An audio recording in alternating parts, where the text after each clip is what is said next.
in a position to more or less say, "Well, I like what he's doing. I like how he's carrying himself. How can I be like him? How can I follow his step?" Whereas membership can be one thing.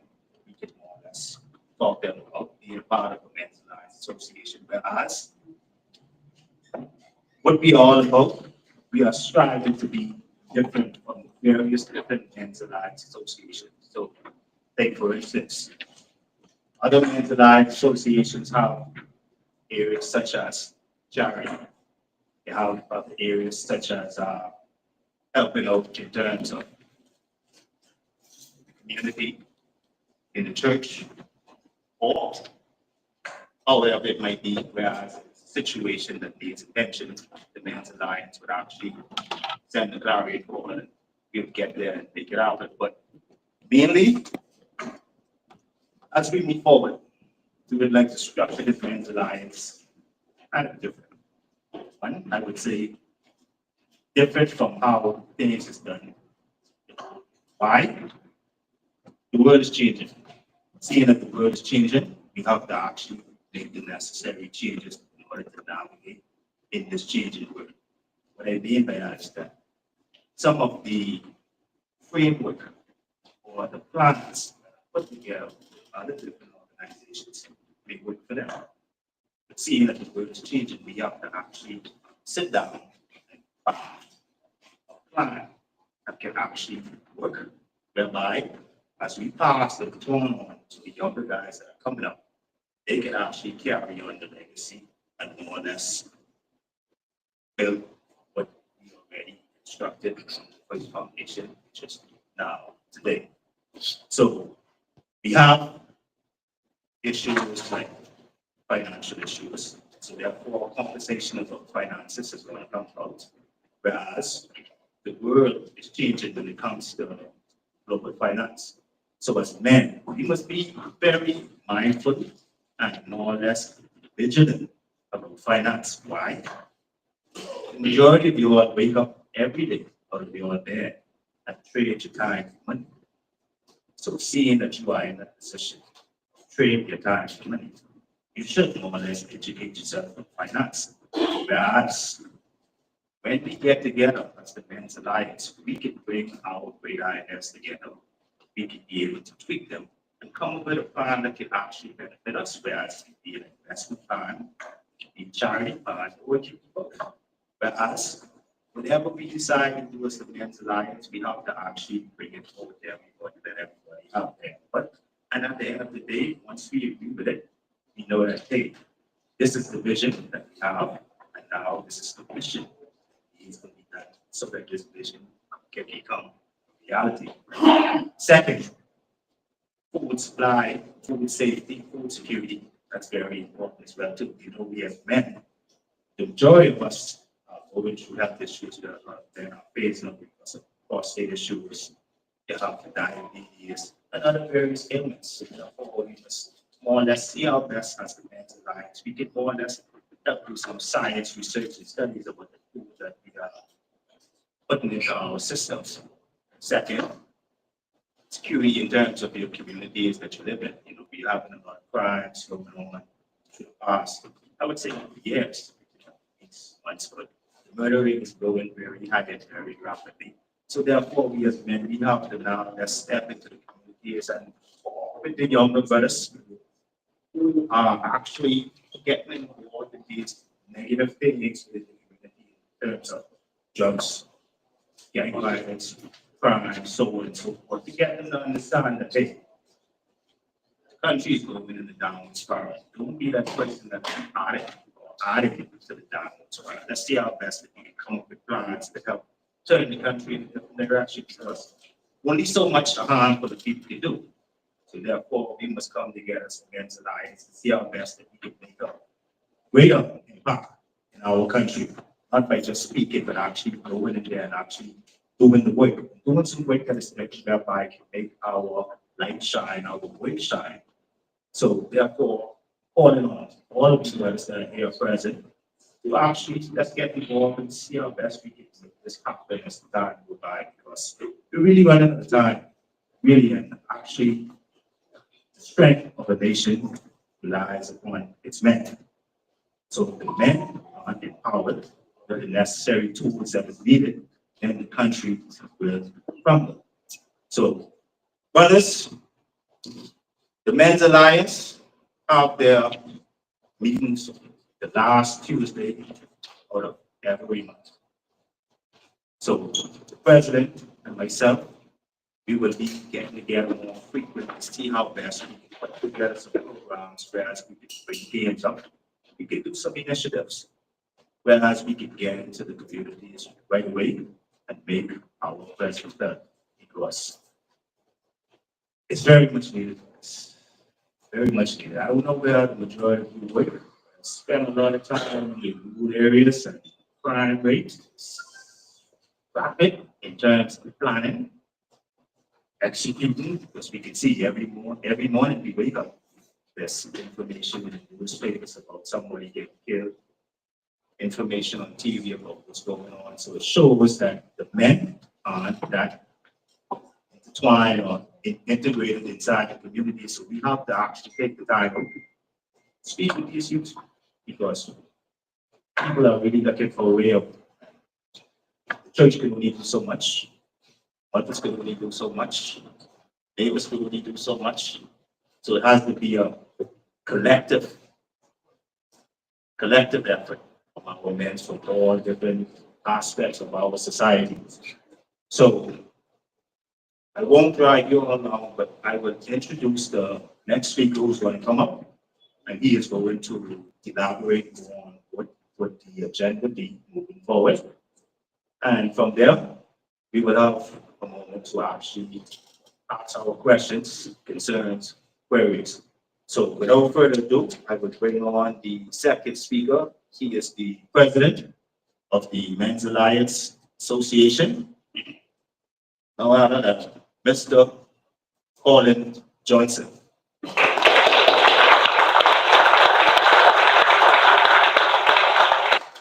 Good evening, everyone. And it's so good to see all of you here this evening. But let me just share something with you before I begin. I was invited at the 100-year celebration at the Government High School on Friday past. I served there as principal for 2 years, 2010, 2012. And the word came up, exploitation. It was mentioned by a few persons. And when I heard that word, I placed my hand on my chest. I said, yes, these students were exploited. And I leaned over to a person. I said, you know why they were exploited?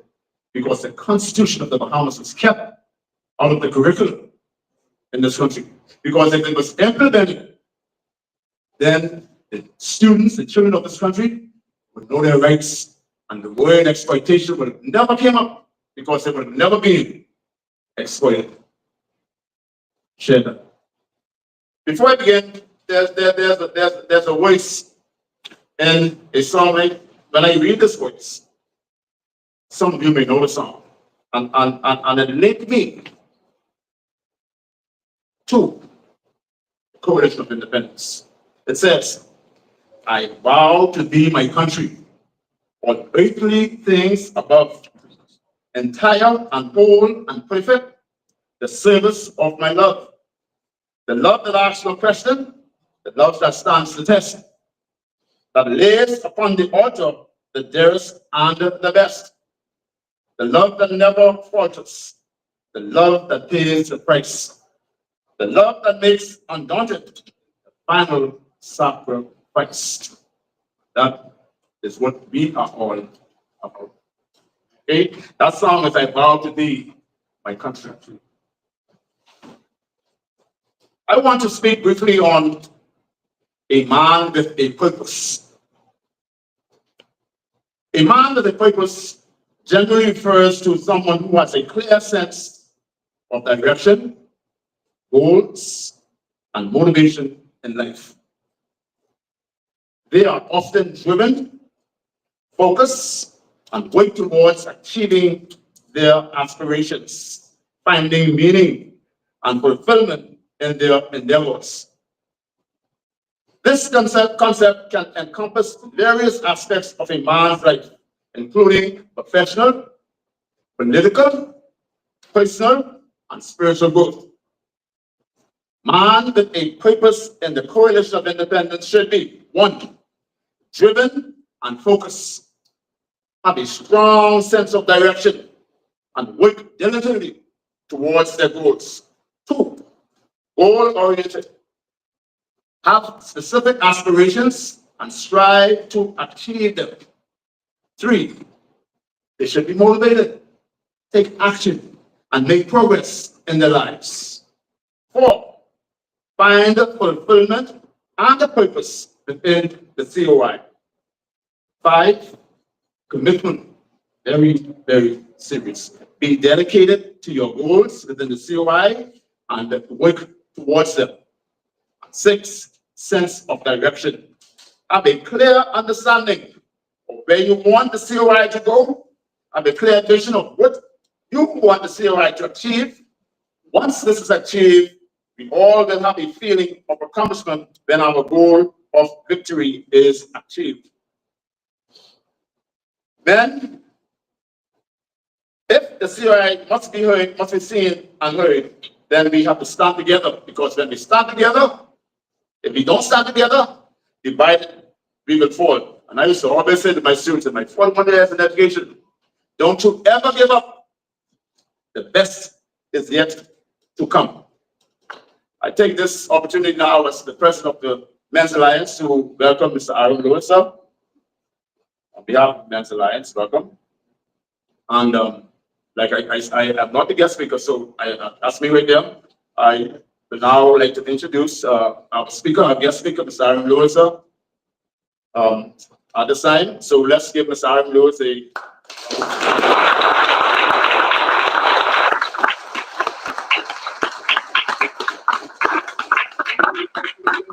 Thank you, and good night. Good night. I will start off where our president started off by being reminded of a quote that was written by Dr. Martin Monroe. He said the two most important days in a man's life: one, the day he was born, and number two, the day he found out why. Once you found your purpose and you have a direction, in the sky is indeed the limit. Mr. President, Chairman, the executive team, all of you fine members of the COI and Men's Alliance, I bid you good night. It is with extreme pleasure that I stand before you tonight. And as I stand before you, honestly, my heart swells with gratitude for the warm welcome that I received as I even was in the parking lot and as I walk through the door. To be embraced by this brotherhood, by this alliance, a collective dedicated to the very soul of our Bahamian identity, our people, is an honor that resonates deeply within me. My brothers and sisters, we are indeed at the dawn of a new Bahamas. The air in Parliament hums today with a new energy, a direct consequence of the very fact that I stand here tonight as your voice in Parliament, the voice that you now can depend on, the voice of one.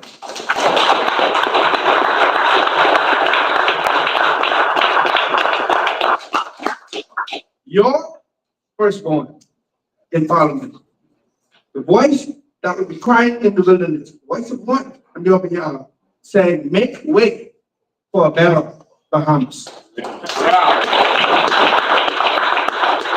see, this is more than just a personal milestone. It signifies a watershed moment in our nation's journey. For too long, the Bahamian political landscape has been dominated by a two-party system, often creating divisions and at times obscuring the unified needs of our Bahamian people. Our presence today shatters the mold, ushering in an era where diverse voices can rise, where the concerns of everyday Bahamians are not just considered, but become the very cornerstone of governance.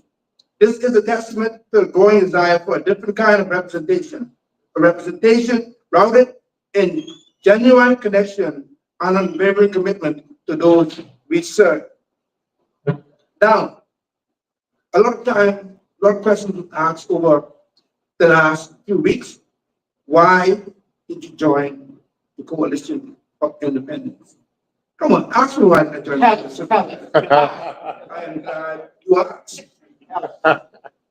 In a landscape often defined by the long-standing allegiances, why choose this path? The answer, my brothers, is simply this. It is as clear as the turquoise waters that surround an island. I have found a home. Yes.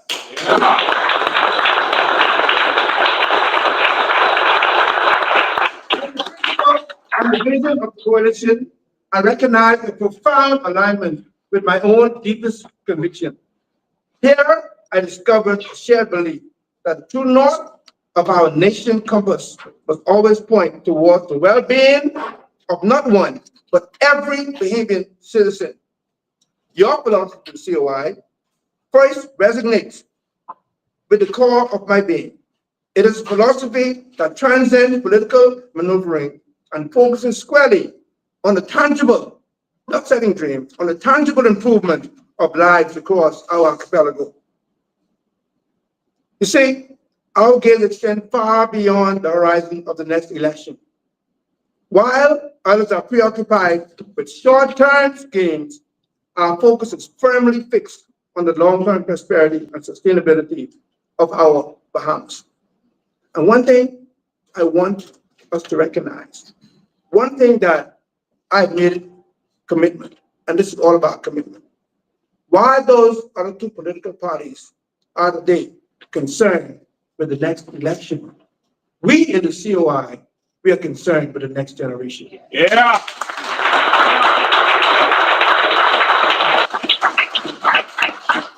We are the inheritors of a breathtaking natural legacy and a rich cultural heritage, entrusted with its safekeeping for generations yet unborn. The unparalleled beauty of our island and the indomitable spirit of our people demands nothing less than our absolute best. No compromise, no holding back.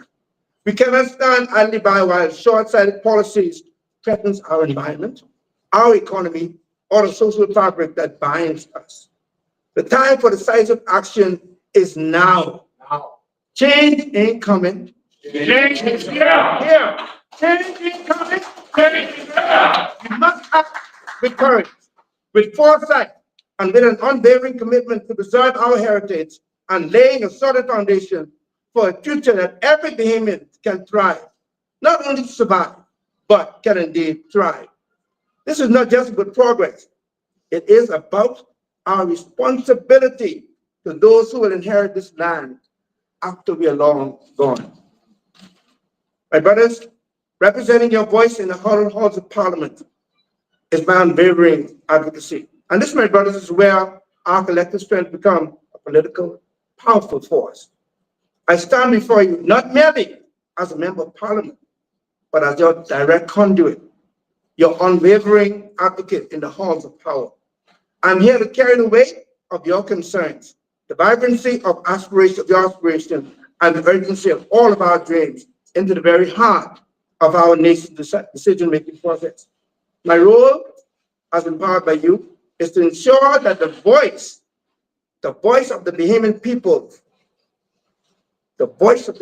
people, your voice, is not just a whisper in the wind, but a clear and resounding mandate that guides our nation's path moving forward. My people, I feel the weight of this responsibility very deeply. I do not take this lightly at all. And in deep conversation with the leader, he'll know exactly. We had deep discussions about our nation, where we are now, about our children, about living quality life now, without compromising their future, without creating burdens that our children yet unborn must deal with whenever they come on this side. I understand that the trust and expectations you now place in me extend far beyond the realms of political affiliation. We in the coalition represent the hope and dreams of countless Bahamians who yearn now for a government that truly listens, that truly understands, and truly serves our needs. Tonight, promise to be brief. I make a solemn pledge. I will not waver in my commitment to being that voice. The principle that have brought us together, putting Bahamians first, fostering sustainable development, ensuring transparency and accountability. These are not mere slogans. They are the bedrock of our mission, and I will not compromise on them. Political pressure and personal agendas will not sway me from this fundamental commitment. One thing you can say about us, where we now sit, no one can accuse us of making any deals, of serving any personal agenda. But we're in a position to go and sit and bargain. Some said what you did was a risk. I didn't see it as a risk. I saw it as an opportunity. Amen. An opportunity for us to create and make a better Bahamas. My allegiance lies firmly with the people of the Bahamas. As I call you all to action, task before us, my brothers and sisters, we do have some citizens here, is immense. And it is one that I cannot, nor can any single individual undertake alone. We need each other. You need me. I need you. The strength of this association, the collective wisdom gleaned from your diverse experiences, and the unwavering support of each and every member are vital to the success of this team and the success of the Bahamas. Let us forge an unbreakable bond, standing united, shoulder to shoulder, as we embark on the critical mission of building a better Bahamas for all. We cannot allow there to be any chinks in the armor, any opening in the armor, any disunity. They will come in, they will divide, and they will indeed conquer. Let our actions be the embodiment of the change we wish to see in our nation. I repeat, let our actions be the embodiment of the change we wish to see in our nation. A change driven, someone spoke to it earlier, by integrity. A change driven by compassion and deep-seated love for our country and its people. Brothers and sisters, let us never forget that we are more than just members of an alliance. We are the architects of our nation's future. We are the custodians of our cherished heritage. We are the champions of the Bahamian people. The challenges we face are real, but so too is our collective power to overcome them. Let us rise to the occasion with unwavering courage, with unyielding determination, and with an absolute belief in the transformative power of collective action, united action. Each of you bring unique skills, experiences, and perspective to this coalition, and it is through the synergy of our combined efforts that we will truly make a lasting impact. Brothers and sisters, I eagerly anticipate walking this crucial path alongside you. I look forward to the collaborative spirit, the shared dedication, and the unwavering commitment that defines this association, this alliance. Together, we will strive to build a Bahamas that we can all hold our heads high and profoundly be proud of. A Bahamas where the voice of the people is not just heard, but where the voice of the people reigns supreme. A Bahamas where the dreams we hold for our children are not distant aspirations, but tangible realities within our reach. Journey ahead may have its challenges, but with unity, with purpose, spoke to purpose, and unwavering focus on putting Bahamians first, we will undoubtedly shape a brighter Bahamas, a brighter tomorrow for all of us. And brothers and sisters, as we reflect on that song tonight, I need you. You need me. We are all a part of this great body. I want you to stand with me, agree with me. We are all a part of this body. See, it's God's will that all the needs of the Bahamas will be supplied. You are important to me. You are important to me. I'm important to you. We need each other to survive. And as we go on our knees every night, I pray for you. You pray for me. I love you. I need you to survive. Let us stand together, united as a common force to build a better Bahamas that we can enjoy and one that we can leave for our future generation. Promise to be short tonight. I'll be happy to answer any question after our esteemed leader. And now, it's with profound gratitude that I now introduce the man with the vision. The man who was powerful, the man who was able to convince me.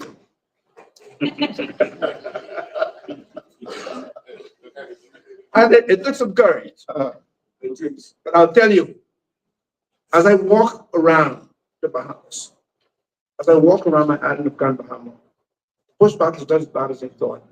People now have hope. They now believe once again.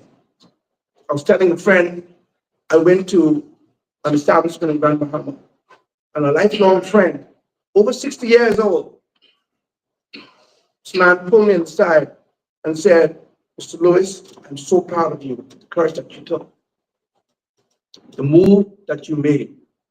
At my age, I've never voted in the Bahamas ever.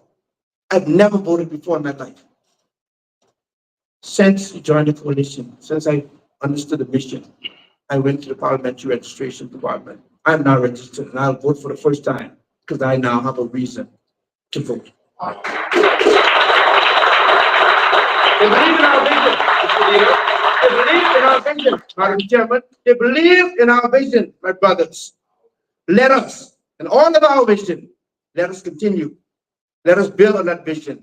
Let it not just be spoken mirrors, but let's work where those visions will become reality.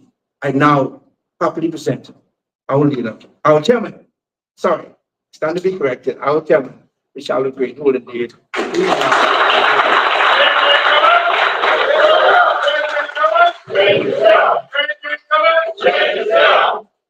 Good evening, everyone. Good evening. It is such a pleasure to be in a room filled with great men. I'm so happy to see all of you here this evening. It's a pleasure. I would like to say good evening to our president of the Men Alliance. Good evening to our leader. And good evening to our Member of Parliament, the Honorable Iram Lewis, MP for Central Grand Bahama, a voice of the Bahamian people in the House of Parliament. I would like to recognize all of our men in this room, but I would like for our male candidates, if you are present, to just stand up and briefly introduce yourselves and to let persons know which constituency you are running in if you are present. Come. No, come. Sub Beach, come on up, Johnson. Sub Beach, come on up. No. Just the candidate. Just the candidate. Just the candidate. Well, good night, everyone. Yes, my name is Brian Roll. I am the candidate for Golden Eyes.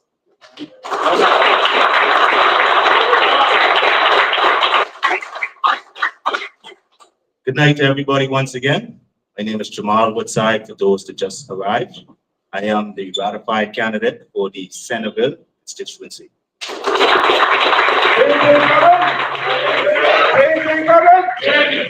Good evening, everybody. I'm Trevor Gray. I'm the Tall Pines candidate with the Coalition of Independence.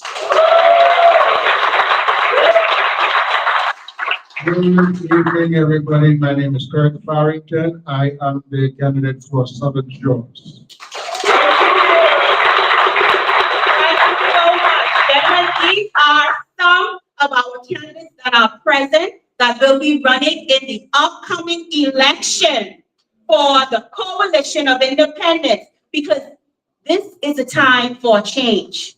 This is a time for change. And I can tell you something, there's something that is taking place in the world right now where young leaders are standing up, where men of integrity has decided to stand to the forefront and bring the change that their nation seriously needs. So I am so happy to see our men standing and coming forward, taking that bold step to be the change that we need to see. I mean, the way that our country is going, it should make so much of us upset and angry. At first, I did not want to step into my chairmanship. I didn't think I was cultivated, being an activist and doing the investigation and seeing what we saw, revealing all of the things we revealed. It angered me to know that our people are suffering and struggling in this country when we are the inheritors. We are the inheritors. Our Constitution states we are the inheritors, not just a few. So the mere fact that they are taking away from you, it means that they are taking away from our children and our children's children. And that should bother. That should bother a lot of us. And what does the Bible say about an inheritance? We right now are trying to leave a national inheritance for our children. Because the highest law in the land, which is the Constitution, states that we are the inheritors. And like they said, freedom is not given. And right now, this economic freedom is enslavement. And our children should not be slaved to death. Death that they did not put in place. So I am calling on our men to stand up, hold up the hands of these leaders, support. Whenever we have something going on, come forward. If you're not a member, sign up and be an agent of change. Sign up and be an agent of change. You're not fighting for the coalition of independence. You're fighting for your children. You're actually fighting for a place that actually belongs to you. Men of valor, listen to me. Look at what's going on in other countries.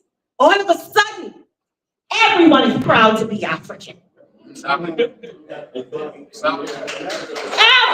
proud to be African. But guess what? I am starting to hear people now, because they have hope, saying, I am proud to be a Bahamian. I am proud to be a Bahamian.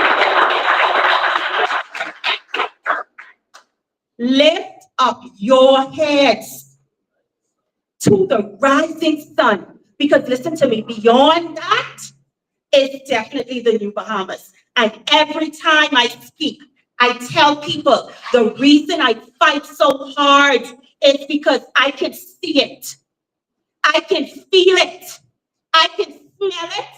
I can taste it. And I know how it looks. So that's why, regardless of what the trolls may say, regardless of how people say y'all are crazy, I don't understand that language, because I see the new Bahamas. And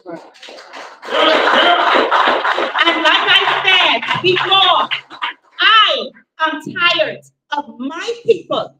The only land that they are able to acquire is a 6-foot grave.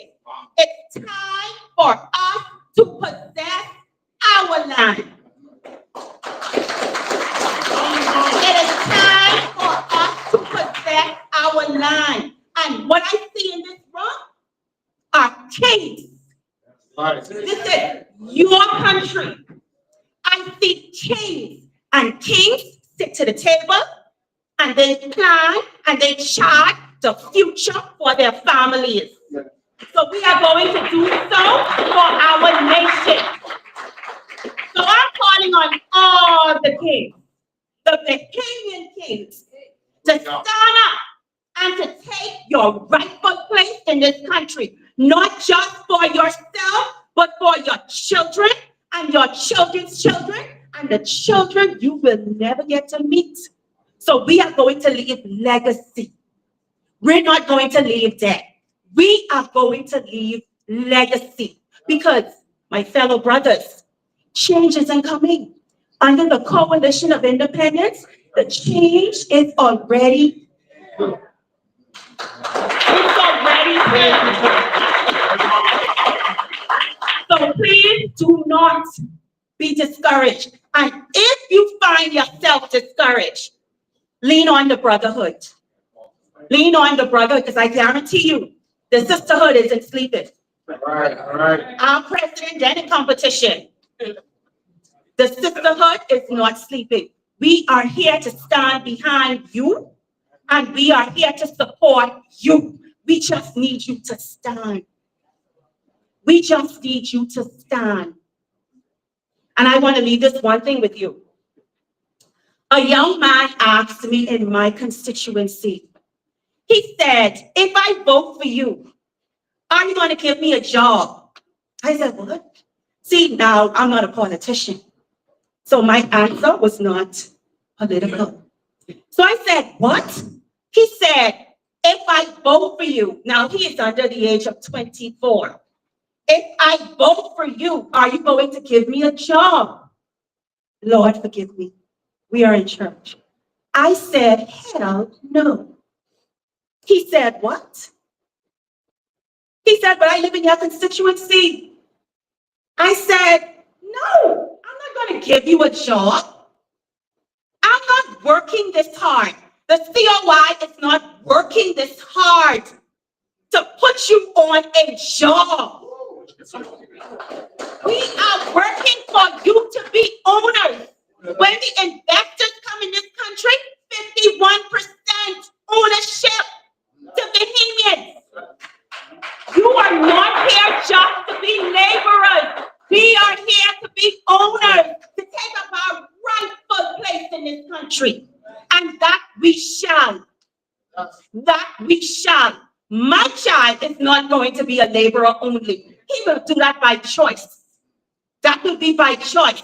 But this organization is going to put the opportunities in place for our young people to benefit from this country. The time has come. It's time for us to clean up the Bahamas. So my fellow brothers, again, change is not coming. The change is already here. Now, if you are not a member of this organization, sign up, join. We're going to have events coming up. We're going to need your support, whether it's physical, financial, we are going to need your support because we are only as strong as the weakest link. So thank you so much for being here. I like the turnout tonight. Thank you so much. Change isn't coming. Change is here. Change isn't coming. Change is here. Guess what? The women sound louder than that. That's the Change isn't coming. Change is here. Yes. Thank you. Before I step down, I would like to introduce, well, this man needs no introduction really, but for protocol purposes, I would like to introduce when we first started activism. Well, you was doing this for quite some time. When I first started my activism, I did not even know that the Bahamas had activists. I never heard anything. I never saw anything. But after Hurricane Dorian, what I saw going on in my country, it set a fire under me. See, I was sort of well off, so I was able to take care of myself after the hurricane. I was living in Albuquerque. I came to Nassau and I saw the flood of people coming from Grand Bahama and Albuquerque, and I was outraged at the way they were being treated. All of a sudden, I started speaking out on Facebook. I met an activist. Some of these activists are sold out, have sold out. They pretend to fight while taking bribes from the people they're fighting against. And from there, I had to move. And then I met a man called Mr. Lincoln Bain. He had to bail me out of jail for standing up what that was against the minutes lockdown. So thank God, that's how I think we sort of met. He had to bail me out of jail. And I thank God for him. But when we met Mr. Bain and we approached him, Mr. Bain opened up his laptop day one. That day he opened up his laptop, he never closed it down. He was a man leaving this country during COVID. But when we started to investigate, and he was finding, and he saw what the governments, the successive governments, the current governments were doing in this country to our people. If y'all know half of the things, y'all would not be able to sleep at night. Y'all will not be able to sleep at night. This man has stood and fought for the people in this country. Even when they threw mud on his name, he still stood. He stood. He didn't have to be here. He did not have to be here. He continued, well, he used to blame me. I could have been over here, but y'all tied me down and, but I am so glad that he decided to stay and fight for this country. I don't know where we would have been. I don't know who would have truly been standing and sincerely fighting for the people of this country. So I appreciate our leader. I thank you for standing. I thank you for what you have taught me. I thank you for your patience. And I thank you for what you are going to be. Because I see greatness. And I know that our people is going to be in great hands. To our candidates, thank you. I also see the work that you all are doing. So continue to be positive and continue to do the job that you are doing. To our leader, I welcome you to the stage. We appreciate you. We honor you for all the work that you have done because the time you have put in is extremely priceless. People call you up to, from what I understand, 1 o'clock in the morning, 10 a.m., 9 a.m., there's never a shut-off time. So you always answer the phone. You always answer the phone. So we appreciate you for all that you're doing and all that you're about to do. So ladies and gentlemen, stand to your feet and help me, to welcome our leader, Mr. Lincoln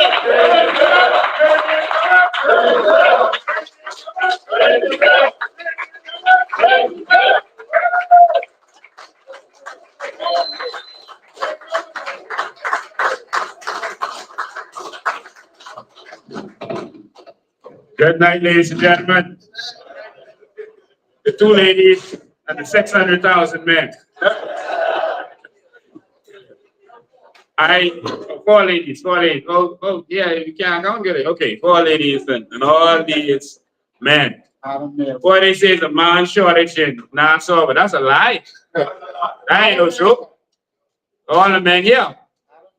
I thank you all for showing up because this is a serious meeting. I came to start a fight. And I hope you're all ready to fight with me. Because it's time for war. This country's in trouble. Before I wait for the fight, time to fight. One of y'all, sorry, control this with me, please. I move up and down and Facebook can't see me. Just move with me. Yeah, just move with me. The whole thing, no, the whole thing, yeah. You have to hold it the whole time. Oh yeah, that's the pro. He like cameras.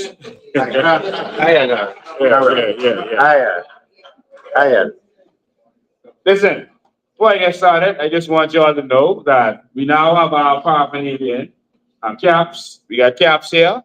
We got shirts here. It's a new style shirt. This is a dry fit shirt. So get your shirt. All right. We got car flags. So you can let them know when you're driving down the road, you see your eye. All right? And we got your pins. So don't go nowhere without your pins. So actually, men, since you all are the lions, you all get to eat first, and you all are gonna be the first to be getting this stuff at this men's meeting tonight. Now, 4 women sneak in, so they might get theirs too. But you all can start this off. So we got sparks nearly in the box. Before we leave, make sure you do what you gotta do. These, I love them. All right, so I love it because it got our logo, and our logo got our Bahamian colors, and you know. I am purebred, 100% Bahamian, and that's what I come to fight for. All right. Listen, Roger D. Just kidding. So, ladies and gentlemen, this is some serious times. You know, I want to acknowledge all of you for coming out. I want to acknowledge our men's president for putting on this event, Mr. Hon Iram. When we go, Johnson, Colin Johnson, Mr. Colin Johnson, everywhere we go, he campaigns in a lot of different constituencies with us. And I'll be honest with you, we can't go to a house and one of his students ain't there. Every house we go to is someone who is one of his students. And he's a principal who has contributed to raising up men and women in this country and helping to build this. So I always like to show my gratitude for you and for your presence here. I appreciate you and for standing with us and wanting to see a better Bahamas. Thank you so much. Darren Lewis, I want to say thank you for that bold move that you made. Being a man, there's some things that makes you a man, and that's one of them. Being able to make that tough decision. Being able to stand up and fight for your children, even when no one else understands what you got to do, you stand up and you fight for your children. And that's what you decided to do. Because this ain't just about us. I want you to understand, all of you men, you might as well take this off so you don't have to carry this whole thing. Because they work in your hand. Yeah. Right there. Yeah. Okay. I want you to know, ladies and gentlemen, that the barbarians are at the gates. Our country is in some serious problems, and this ain't no game. And I'm calling on the men to stand up. One of the rules of men is to protect the land, to tend the land, to work the land, and to be fruitful and multiply. First thing we are is protectors. And our job is to protect this land. We must protect this land. It is not only the responsibility of the police officers to protect this land. You have a duty to protect this. When the politicians are not going right, it's our job to stand up. If the police ain't going right, it's our job to stand up. We must band together and protect our nation. That's your duty. That is in the U.S. Constitution. I wish that was in ours. They have a duty to defend against tyranny. Even if their government becomes a tyrant, the U.S. citizens have a duty to stand up against them. You all know that? That's their job. Bahamians have been too soft.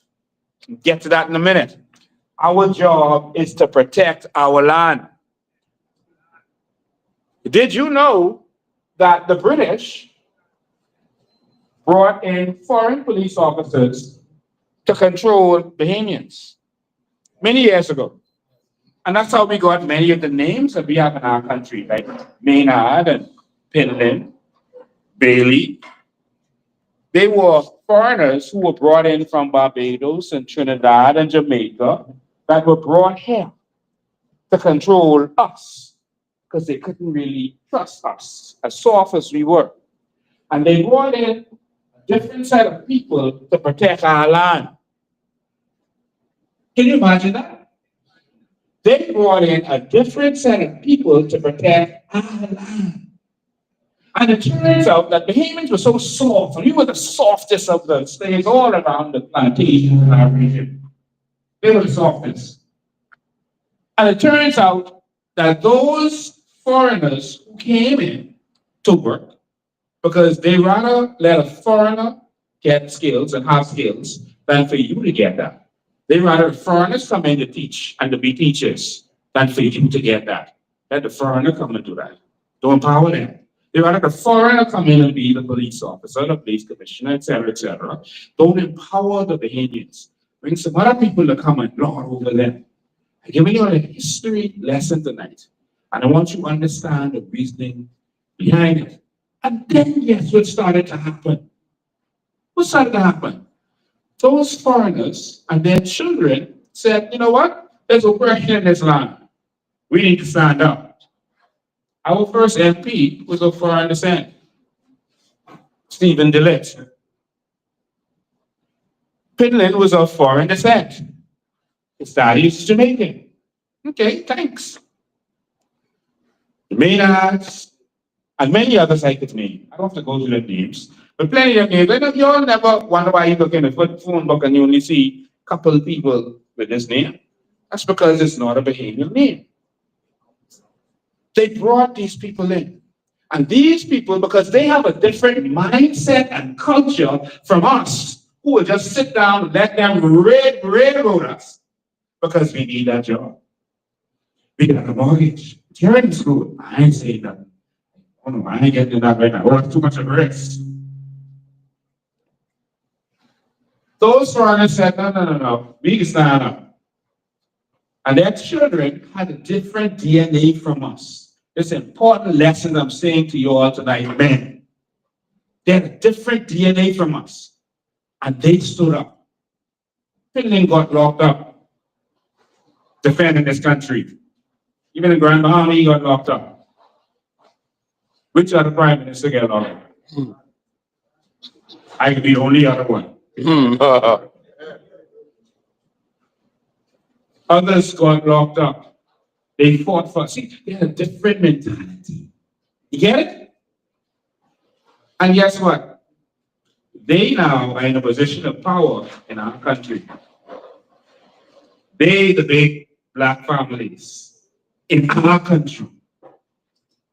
I'm not against nobody else. I don't have anything against anyone who contributed towards us. But I want us to finally realize it's time for the Bahamian to rise. Time to rise. For the true Bahamian to stand up and rise and defend this nation. For your children. Some people feel that, we against Haitians or Jamaicans or whatever. No, I'm not. I don't have a problem with a man who is fighting for his children. That's a man. The man walking his daughter to school so you can't fool with his daughter. That's a man. I have a problem with another man who will let another man come and take over what belongs to him and his children.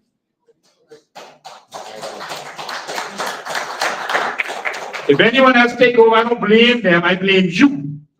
Because you have a duty to defend your nation.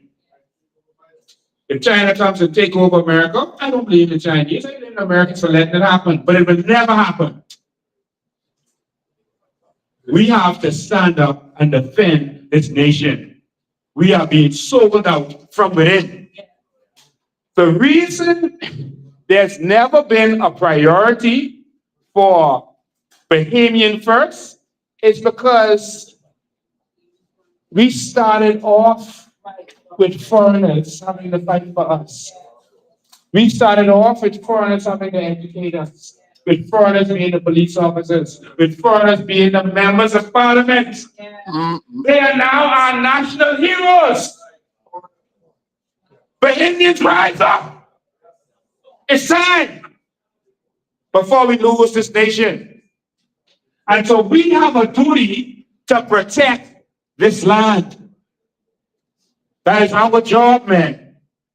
I am calling on all true Bahamian men to stand up and protect this land. The next thing a man has to do is provide for his family, for his children. He has to provide. The problem is, because we are just sitting down and letting it happen, we are losing our. We're not getting the contracts anymore. We're not getting the jobs anymore. Your construction skills is going to nothing, to waste. You're not giving you the jobs.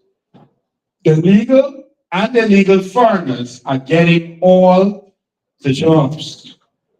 And so if a man can't take care of his family, you are destroying that society. Because that's his identity, that's who he is, that's what he is. And they are taking that from you, Bahamian man. And they don't care. Why? Because many of them they identify with the Bahamas, but they also identify with something else. Lincoln Bain don't identify with nothing else. I don't identify with China, America, Jamaica, Haiti. I identify with the Bahamas. That's all I know, and that's all I love. And that's why you will be my priority. That is why the Bahamas must be our priority. But what happened here is that we got stuck in the second phase of evolution. We are about to go third phase. We went from slaves to servants. Yep. And we still servants to this day. We are not owners. Yeah, they have some token Negroes that they left a couple $1 million because they connected to the politician. But there's enough for all of us to eat. Right. There's enough that none of us have to suffer. We got stuck being the slaves. Those persons with foreign descent who are not our heroes are oligarchs in our country. They're the big families. Don't ready to wake up yet. Take our country. And so we got stuck there. We got stuck here. And this is my mission. This is why we call the Haman evolution. Because we are evolving from slaves to servants to owners of this nation. Right. And why would we protect and provide?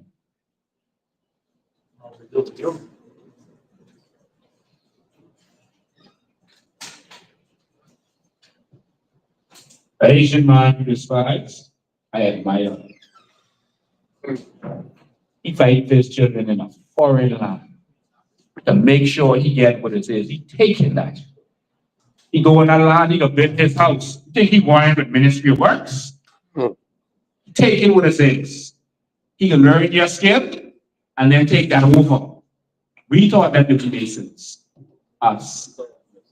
We taught them to be carpenters. Landscapers, even though it's illegal for any foreigner to do landscaping. That's preserved for Bahamians in law. And they are fighting for their youth, and I don't have a problem with that. I have a problem with you. If you are going to sit there and not fight for your youth. And what do? They divide us amongst political lines so that we are so focused on politics that we forget about what's really important. We forget about it. Y'all have heard me say this story live before. I can say this again. Is everybody hearing it? This is an important message. I played a video that showed the history of Fiji. That's the island where we get Fiji water from. That's their biggest natural resource, water. They make plenty money from that. They get you to spend with $6 on a pint of water.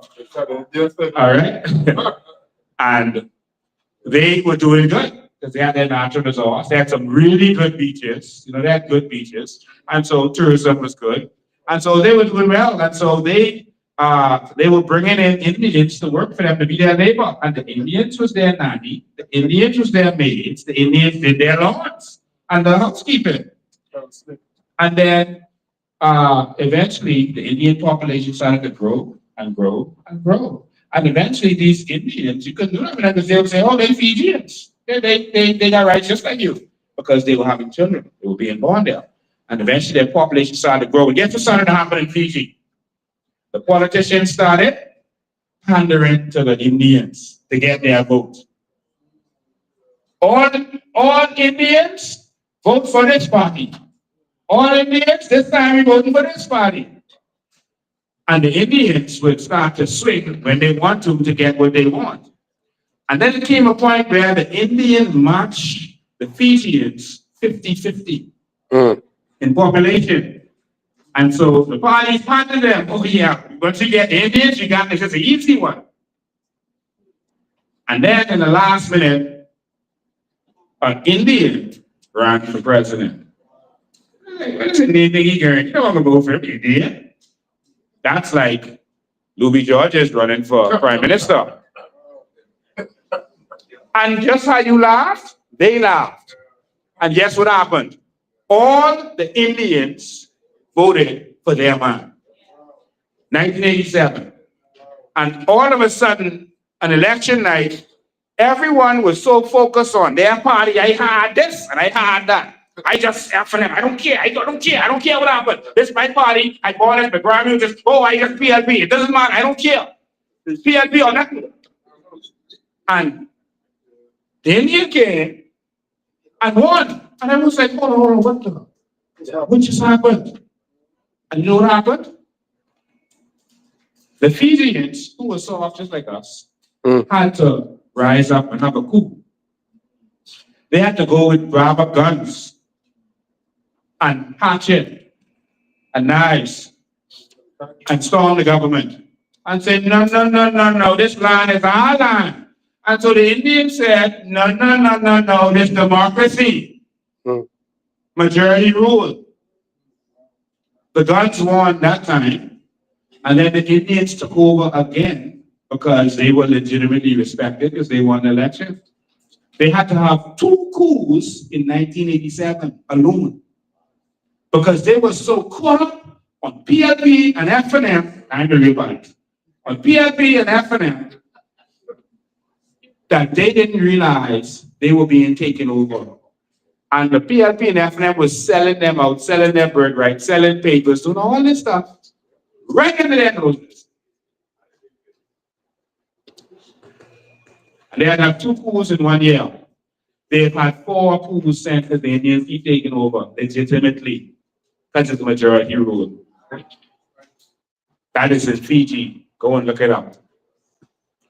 We are living in a nation that is at a crossroad. If we don't win this election, we done. By next election, we will be outnumbered. We will be outnumbered. Like I said, I don't have a problem with anyone else, you know. But you have a whole country where you can empower you and yours. This one for our children. The FNM has been selling us out. Ransom said, we gave him 35 citizenship. He said, no one say that. Like, oh, that's what he was doing. Yeah, I swear like 35 every week. Yeah, people working for him to make sure he got straight. The PLP has sold us out. Doing the same thing. Bahamians, if y'all don't vote for yourselves this time, you might as well pack up. Your children ain't ready for this war that's to come. Hear me? After the earthquake, I went and lived in Haiti for 3 years, back and forth. I was providing IT service and doing other stuff. The person's over there, doing the oligarchs. I know all them. I know how Haiti works. And I can tell you, your children are not ready for what is to come. Your children is being raised by you too. Dora the Explorer raising your child. When the heat comes, you know what your daughter can say? Your son can say, swipe it out, swipe in. And swipe it and swipe off his head. And burn him up and eat him. This is a reality.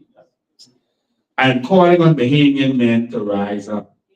This is not a message of hate to anyone. This is a message of love for us and our people. We are taking this too lightly. I can tell you what is to come. I saw people being burnt in the road with my own eyes. I ain't telling you what no one tell me. I'm not telling you what I saw on YouTube. I saw it with my own eyes.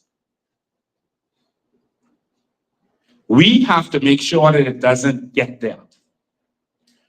The people who were flooding in after this election, remember, we had to go down to Inago and make sure they put them people on the boat up. Inago was saying, boy, you running out of food, you running out of water, too much of them coming in. And then the government started making excuses why they couldn't send them back. And we had to go down there and put fire to them.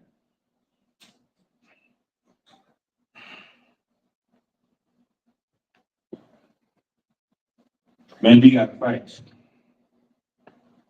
They're serious. Y'all can listen to me, or y'all can remember these words. As we lose this country, they can say, boy, there was a man. I mean, listen there. You know what they say now? There was a man called Loftus Roker, who's now dead. Loftus Roker did something that Bahamians do. Oh. Yeah. When he went to do his job, Finland made a deal with Kedem to bring in the foreigners to come and work the orange groves and the farms. Finland said, okay, bring them in. All right, we can let them live this time. We can close blind eye. And when the officer could see what was going on, he said, come, y'all, come. Everyone lock up. Y'all go in, back where you come from. Finland said, hey, Loftus, stop it. Leave that alone. Loftus came. He said what he had to say. Boy, one day our country will be our country, starting from here. I might live to see it, but one day we ain't gonna have no Bahamas. You tell me shut up? Okay, I shut up. Loftus didn't fight. He said what he had to say, then he shut up. There was a man called Brian McCartney. When he started doing the same thing, Ingram said, hey, Brian, stop it. Brian was like, hold on, what? What do you mean, stop it? That's my job. I'm the immigration minister. Stop it. And guess what happened? He stopped. He said what he had to say, and he just stopped. I've never had responsibility for immigration, but I need stopping. I've never had a responsibility for what we are doing, but I need stopping because I know what's about to happen. Those ones that are flooding in, not by this election, by the next election, they are going to be entitled citizenship.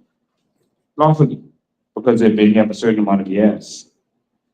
I want you to remember this powerful saying, majority rules. What happens then? The people of Fiji was caught up on their parties. I'm telling you to be caught up on your country. We got to fight for this. We got to fight for them. We got to preserve this for them. And how are we going to preserve this for them? We got everything we need.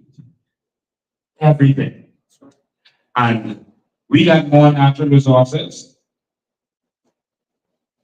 than Ibrahim Traore got in Burkina Faso. We got more natural resources than Muhammad have in Dubai or Muhammad have in Qatar. We got more natural resources than any other nation. Altogether, Africa got more resources, but any country in Africa, we got more natural resources than all of them. And so we gotta fight for this. We gotta protect this. There's a law in Haiti that if you are not a Haitian of origin, that's like saying organic Bahamian. If you're not a Haitian of origin, you can't even buy land. If you're not a Haitian of origin and living in Haiti, you can't even buy it. That's their law. Why is that the law? To protect their land.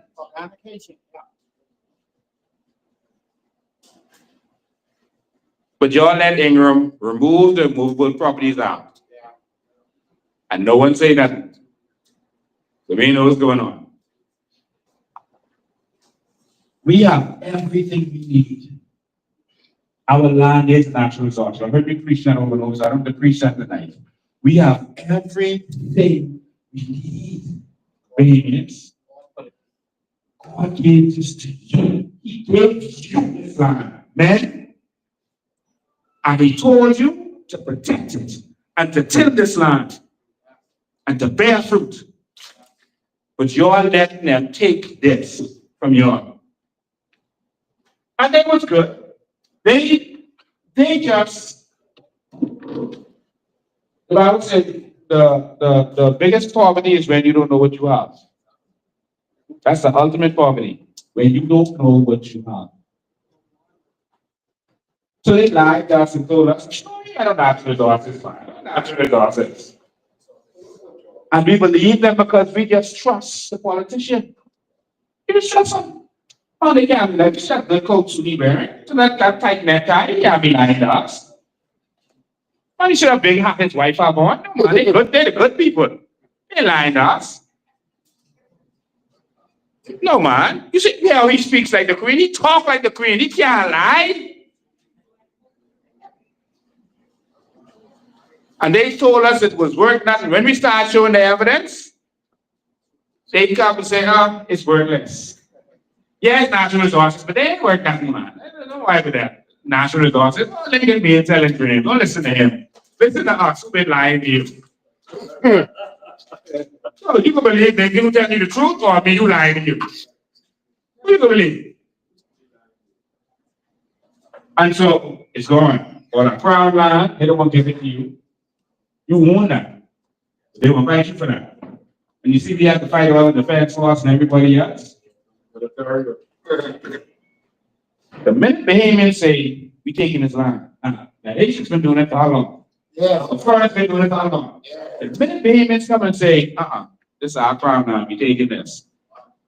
That's the first time you realize we had tanks and machine gun, like the Navy SEALs. That's the first time Bahamians didn't even know we had that kind of things over here. For us, we won't grow tomato and potato. And you bring your military for us? And you ain't never care your military still to this day on none of them shanty town? But you could bring your military. You see, they gotta keep you down. See, empowering a foreigner don't affect them. They won't keep you down. That's why the Chinese can hire them, not you. They ain't giving you no opportunities. They gotta keep you down. But we gotta take back what belongs to us. And we got to empower our people. It's time to be winners in this land. Slavery over. My name is Nathan Bain. I'm a runaway slave. And I will never be a slave again.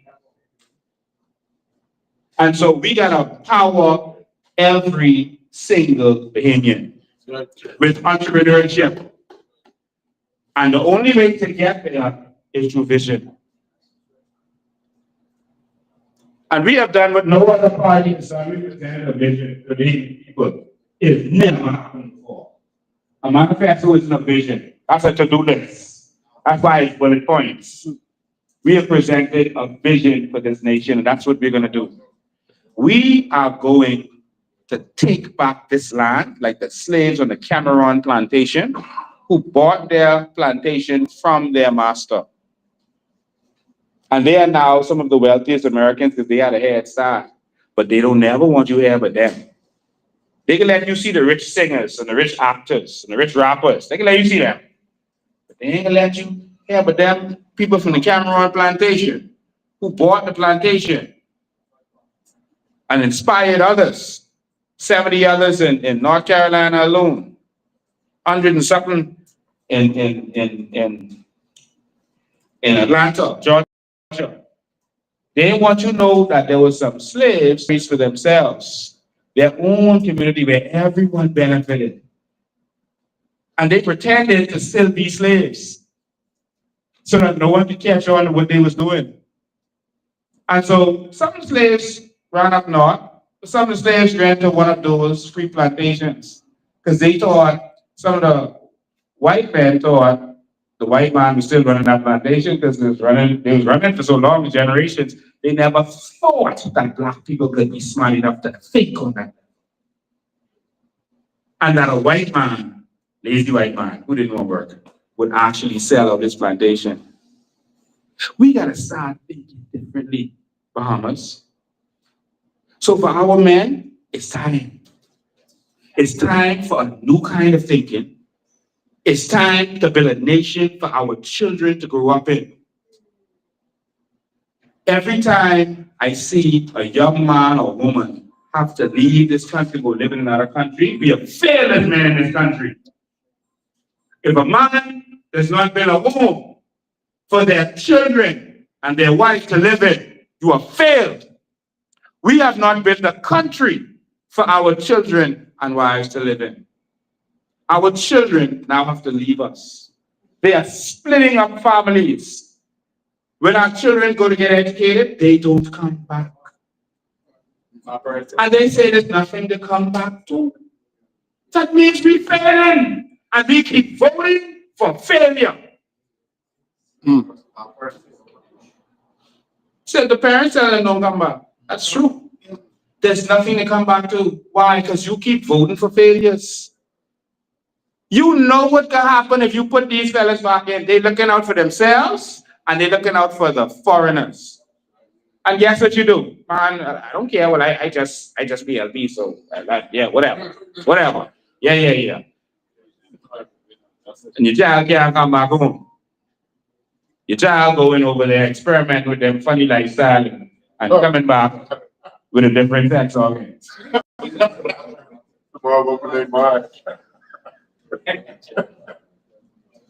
I want to build a country for the Bahamians. Will you all help me with that? Well, first we got to fight for it. We got to stand up. This is going to take some work. It's going to take a lot of work. It's going to take us doing what we have to do to make this happen. David fought for the sword. The rock was only to help him get the sword. The rock what I throw in is the word, the information, the education. And after you throw that rock at and bust right in the forehead, intellect, that's what I'm thinking. Huh? Hit him right there, knock him out with intellect. After you hit him, then you picked up his sword. Today, the sword is the pen. And we're going to take that pen from them and we're going to cut their head off with it. We're going to take our country back. With the pen, we can protect our nation. We can protect our youth. We can take back all our natural resources that they gave away with the pen. We can empower our people and we can fulfill our vision. Everything in Vision 2030 is about empowering Bahamians. Our vision for education is about empowering Bahamians. Should be raising no more servants. And day is over.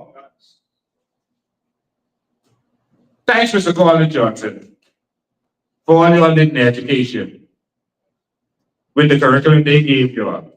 But we got a new curriculum that is going to raise owners with a different mindset. When our children go to school, they learn how to regurgitate and they learn how to work so they can make up beds and serve drinks. When they go to school in the States, they learn how to be scientists and make robots. My daughter bringing home project to make robots and make volcano. They ain't never do that with me here. They tell me about the Queen and about the rocks and carrots. And about the numbers. I don't even like call his name. Because that young man beat us to take it down. I didn't tell you election I be going there the next day. Through that notion. Let that become a reef. But to all the men standing before me, it's time to start this fight. We gotta fight for this. So we're gonna need your hands, we're gonna need your help and your skills. We're gonna need your help to fight for this for our children. And to fight for this for ourselves. You deserve this, man. You deserve this. Entrepreneurship. Listen, our vision for tourism is gonna be so massive, it's gonna blow your mind. Advertising company, we're not building no hotels giving them our crown and a Bain hotel to take all our money in this country. The day is over. We own hotels. Why not? Why not? That's a dream. To own a hotel. We have more experts in running hotels than any other nation. We the experts. Why we can't own hotels? We have more expertise than anybody. We can run hotels with our eyes closed and one hand tied behind our back. We go own hotels. We go own the restaurants. Let me show you something that I just came off of vacation, but y'all are still calling me every day, so I still have to work. Y'all are on vacation. There's a restaurant called Bahama Breeze. Y'all ever heard of that? Yes, in Florida, right? A lot of them in Florida, but they're in other states too.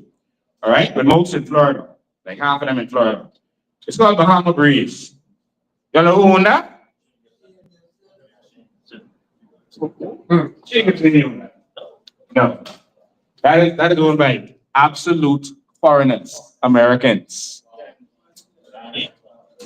It's owned by a company called Darden that also owns Olive Garden and a bunch of other restaurants, chains, all right? But Bahama Breeze, they use our concept and our name.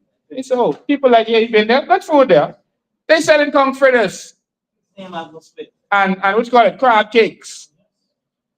Do you mean to tell me no Bahamian thought that we could do that? No, not one. No Bahamian is empowered to do that. You know why you can't do that? It is illegal for you to invest outside the country. Because you're also caught up on jobs, you only even know that. You can't invest outside the country without going to central bank and then giving them a percentage. That's the law. But most Bahamians don't even know that law exists. Why? Because we only want a job. And so Darden, which owns all these other restaurants too, Darden is selling crab cakes and kung fritters and our food. Why we ain't selling that? And the Chinese selling Chinese food? Why we? And the Jamaicans own the Jamaican restaurants? They have not taught us to be that. And that keeps us down there to keep their foot on our necks. Do you know how many employees Darden Industries has? Darden Incorporated has? 5,000. Close, also gone. How much? How much? Darden, the restaurant that owns the name Bahama Breeze. How much? 25. Close. Huh? 1,005. No, he was closer. But anyway, he closer because the number he gave have a 2 in it. They own 200,000. Sorry, they have 200,000 employees. 1,100 restaurants. 200. That is all the adults in the Bahamas working for one company. You mean to tell me we can't be doing better in our country? There's some companies that have more workers than we got adults in our country, than we have workers in the country. And we can't benefit from our natural resources. Countries with millions of people are letting their people benefit, making their people wealthy, but I sell dreams. They have 200,000 employees.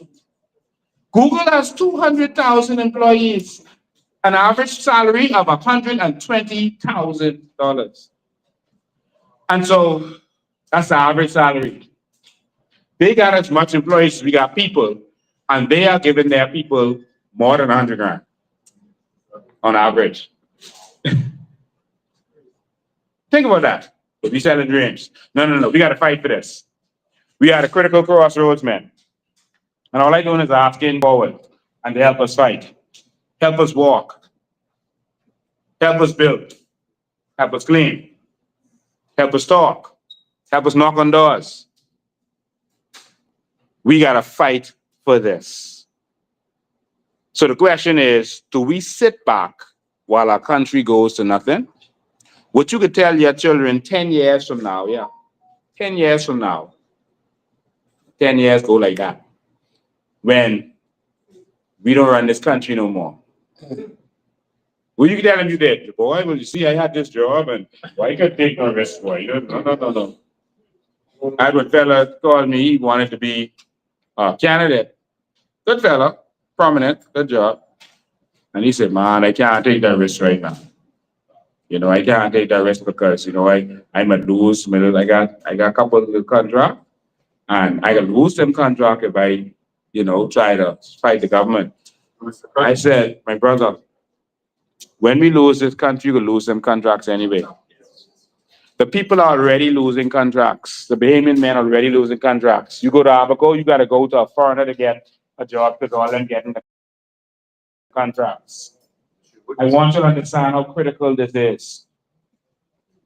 Whatever you try, your self-preservation is going to preserve you for a short time, and then you will lose your whole nation. You will lose everything. You could be dead and gone, and you ain't gonna know what your children going through. My daddy don't know I pay him back right now. He died in 2022. It wasn't even a dream about back in those days. He don't know that because he didn't stand up to bring some of them their generation, that I have to pay back now. My granddaddy don't know I pay him back because he didn't stand up to pop some of them. They don't know. Thank you. Driver of a white accent. White accent, okay. They don't know what you could do for your children. That's all I ask him. So we are a group of men. We're not perfect men. All of us are not rich. All of us are not poor. But we have everything we need in this room right now to take this country back. We have the intelligence in here.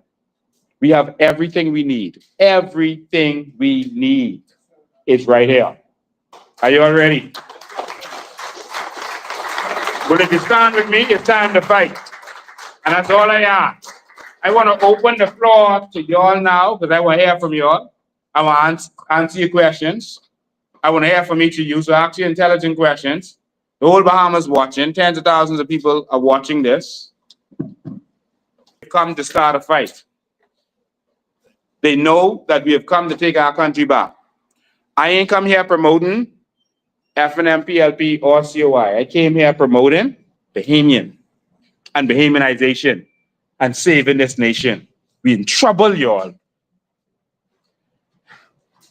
How you gonna let this continue when we don't have a hospital? We had a prime minister who was a doctor and a minister of health who was a doctor, and we was going to A&E outside in the rain, sleeping outside in the rain. And we just, okay, that's just okay. And there's people thinking about bringing the F&M back. Like, that's what confuses me. Our healthcare system is a trap. People dying for need of blood. Why you don't pay the people when they give blood, like how they do in the States? Because when you collect blood, you selling it to the patient. A doctor's hospital could collect blood and then sell it. And you ain't gonna see how much you can pay. Think about that. That's the biggest robbery in history. How you get that blood free and then sell it? No. And then you come put pressure on you because it's your family. And then sometimes they take it, what you give for your family, give it to someone else. The healthcare system is broken. People are dying of broken legs. Think about that. Listen to me. Our education system is broken. Your children ain't getting no good education. And guess what? Another man from another country who ain't grow up here, walking his daughter to school to register his child before your child get registered. When your child reaches school, they say, we ain't got no more seats. And no one letting that happen.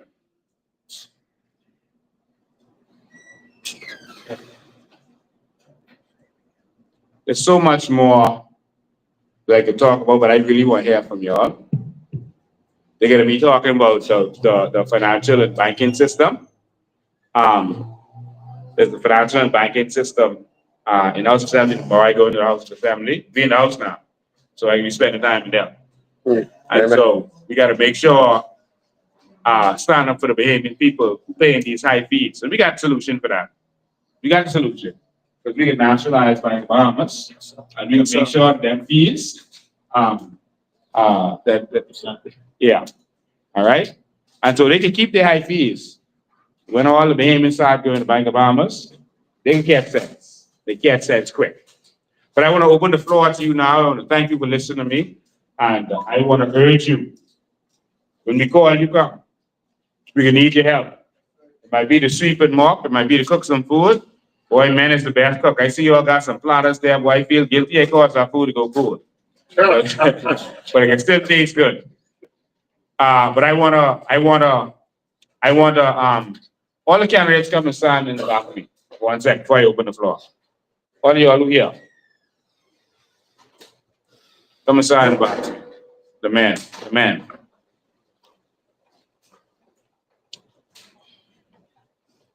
I asking you all to stand with us. The move that all of these men decided to make is a risky move. It's a bold move. It's a scary move. But they decided to come forward. And so everyone has a different rule. Everyone don't need to be a candidate, but everyone has a different rule. Just play your part. Whatever that part is, it could be small part. It could just be to call me just to give encouragement every other day. No matter how small your contribution is, you just make that contribution. We got to do fundraisers. We got to make money because that's how you win elections. Lady Pillars today used to be selling fritters on Montague to try and make a couple dollars because they couldn't get no money. But these men are taking the step. They are qualified men. This man could build anything. He could build Eiffel Tower. This man is a contractor, IT contractor. All right. I don't identify exactly what he is doing, who he's doing for, but he's a very skilled professional. This man there, he's a architect. He's going to help us build the new Bahamas. This man he has so much degrees. I don't know how he had all the time to do this. All right. But he decided to come back to this country. And Apostle, he used to be a police officer. Apostle has decided that he wanted to take this step. And we need good, righteous government. And he wants to be a part of us to make sure that that happens. And so, man, whatever your role is, we could be calling you. You get calls from the chairman. All right? We can need you. So come on and let's fight this battle. Whatever little thing you could do. When we decide we open our headquarters,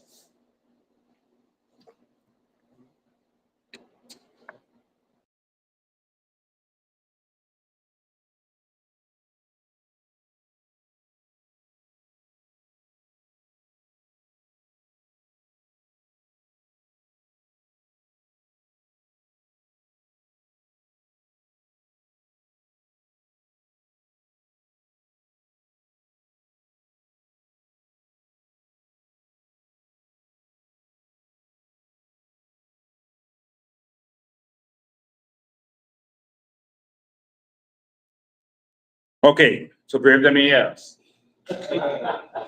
We got to move in secret. All right, but we can need your help to get this done. So make sure you do what you have to do, fund the party. If you want to donate, you can see what your money is going to. One of the biggest concerns that the FNM has had is like, who funding them? We ain't got this kind of money what they got. The things they doing, who funding them? Who funding them? Hold on. Michael, you know who funding us?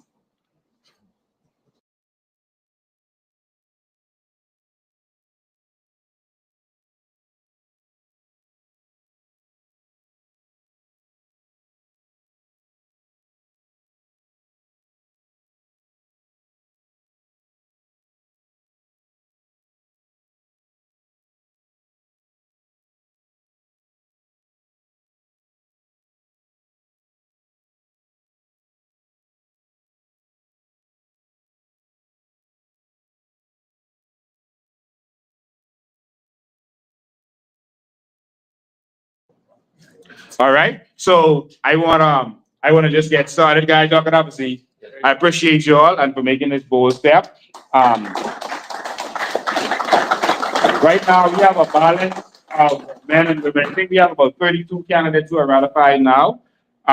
Officially ratified. We can announce some more in short order.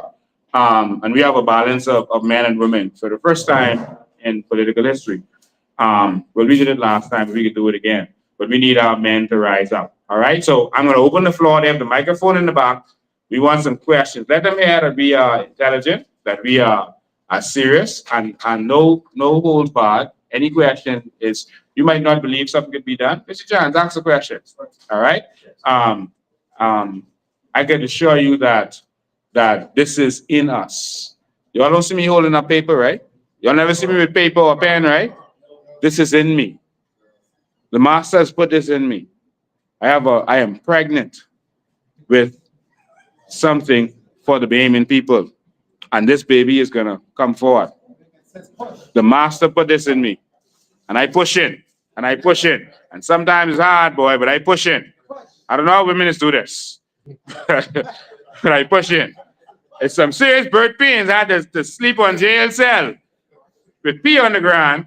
And I wasn't by myself. I was with some courageous men, some of whom in this room tonight. But I push in. All right. So I'm going to open the floor because I want to hear from you. It could be a short statement or it could be a question. Go ahead in the back. All right, good evening, everybody. Yes. All right, so Mr. Bain, I have 3 questions. One at a time. I know, I can put them all on, all at once. The first question I have is in regards to aviation. I know aviation, I prefer to sign in the back. I want to see Mr. Bain's face. In regards to aviation, for most of the Bahamians, like we have had one Bahamian carrier. With aviation, what does the COI plan on doing that helps us to promote more pilots, more planes, more aircraft? Because I understand COI is not putting heads in bags. We're promoting ownership. But what are we doing towards us in regards to being the leader in aviation because of our Hold on. Before you go on, we can put heads in bags, they be our bag. Amen. All right. That's what everyone understands. You see the difference? They can be our bag.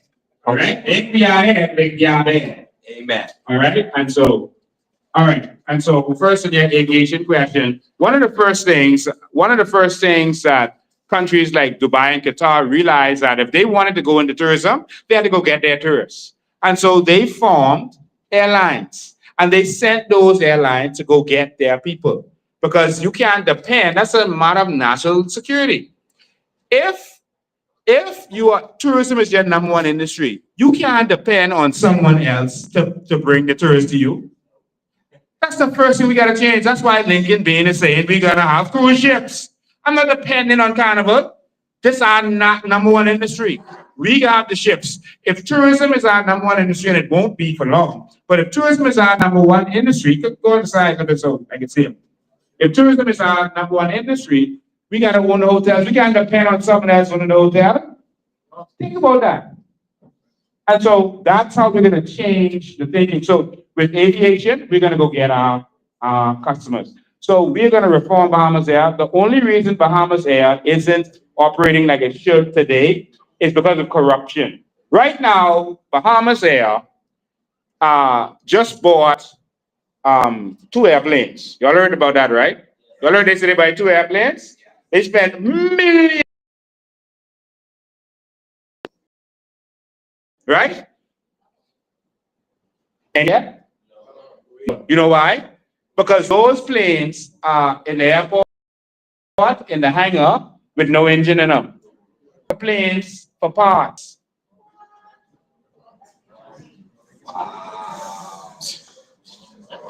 Mismanagement.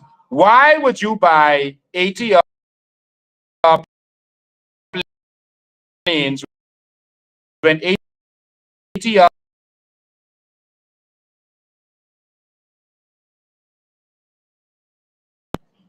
everyone has gotten rid of buying that? If you lose internet, or you back? Why would you do? And so it's because of, all right. The fuel is being provided by the F&M and PLP.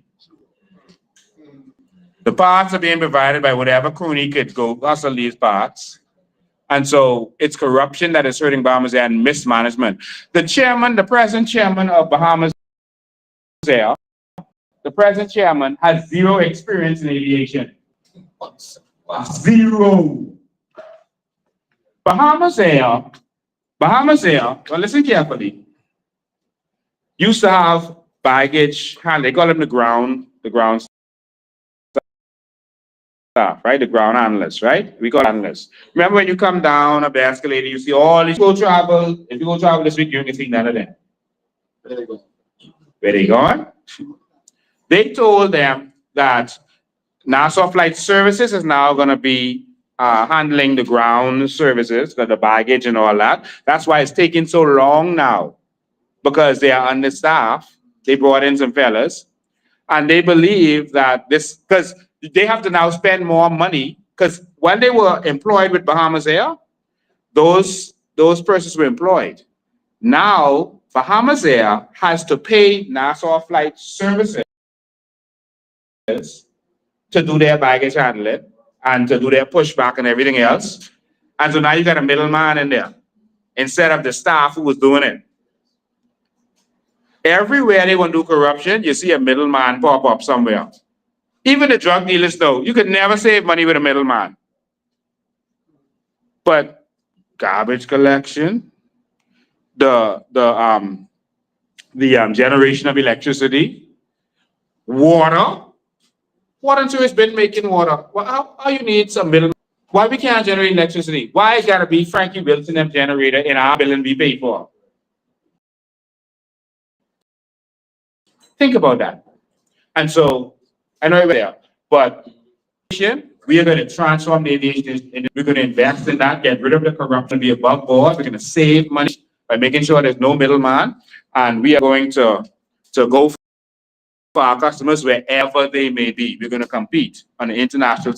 We're going to make sure we provide services all throughout Bahamas. There should be no reason that if you live in Auckland, you only can get in or out twice a week if you're lucky. And sometimes if you can't get in and out because the flight don't always come. Every day you should be able to get to any part of this Bahamas. And so I've released a plan that you can look at in our vision for transportation, where our plane system is now going to be like a train system, where it makes stops to the different islands. Right? You have trains doing that. Same thing in the central, same thing in the north. So at any point, you could jump off on your stop and get to another island the same day. All right? If you are not getting off on that island, you stay on the plane. If you are going to the next stop, you get off there. Doesn't that make sense? We just need people who are going to sit down and think. And that way you can go from Managua to Grand Bahama in the same day. All right? And we're going to use electric planes. We're going to use electric planes. That's going to make much more sense. All right? And moving forward, our philosophy is going to be on ownership. So anything that does business in the Bahamas, we are going to buy shares in it. So American Airlines, you go operate here, we need shares in that. So we make money, we make money. All right? Air Canada, we need shares in that, eh? You operate in our country, we need shares. Simple as that. Carnival, you want to operate in our country, we need shares in Carnival. So you make space. Or we can just take it, right? We'll just go in the stock market and buy the shares. But doesn't that make sense? Any company that comes here and they're operating, oh, Marriott, you run Atlantis now? Okay, Marriott, we need shares in that, eh? So, cough it up. All of that goes to our sovereign wealth fund, and then it goes back to our people. We can have a different kind of mindset in this Bahamas. Everything is going to be from us.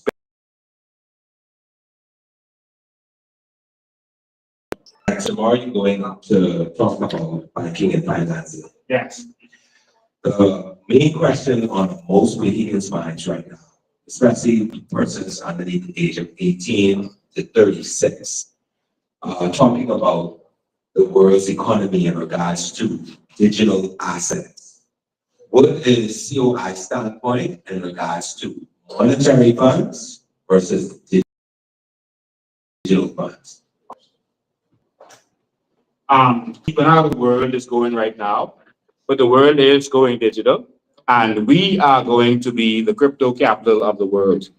Amen. I can tell you that Trump was talking about that. His policy makers were in the Bahamas with us last year from the summer into when he got shot. They was here with us, and so Trump thinks he's going to dominate that. But Trump, we got you. We can trump you. All right, because plenty of his people don't want it to happen. All right, plenty of his people don't want it to happen because they control the banks and they won't have control. And so we're going to be the crypto capital of the world. El Salvador did something like that, where Bitcoin is currency there, and it's legal tender, and we're going to do the same thing here. All right, and they have a policy in America now where they're buying 200,000 Bitcoins every year for the next 5 years. They did an act for that. So that's 1 million Bitcoin to go along with the other Bitcoin that they got from the black market, the dark web. All right, how much? 190,000. All right, that's what they got from one person. Yes, that's from what's his name, the pirate? Yeah, and so they got some, and so now they're adding to that, and they're going to use that when crypto goes up to pay off U.S. debt. All right, that's their national debt, which is a strategy, right? And so we have a similar strategy. But we are also going to, and I'm in talks right now with professionals in this. We're not only going to mine cryptocurrency right here in the Bahamas using renewable energy, like China was leading the world in that because they lead the world in renewable energy. Well, we are going to do the same thing. So when we go solar, we ain't just going, that solar will pay for itself through cryptocurrency, et cetera, through mining of the cryptocurrency, et cetera.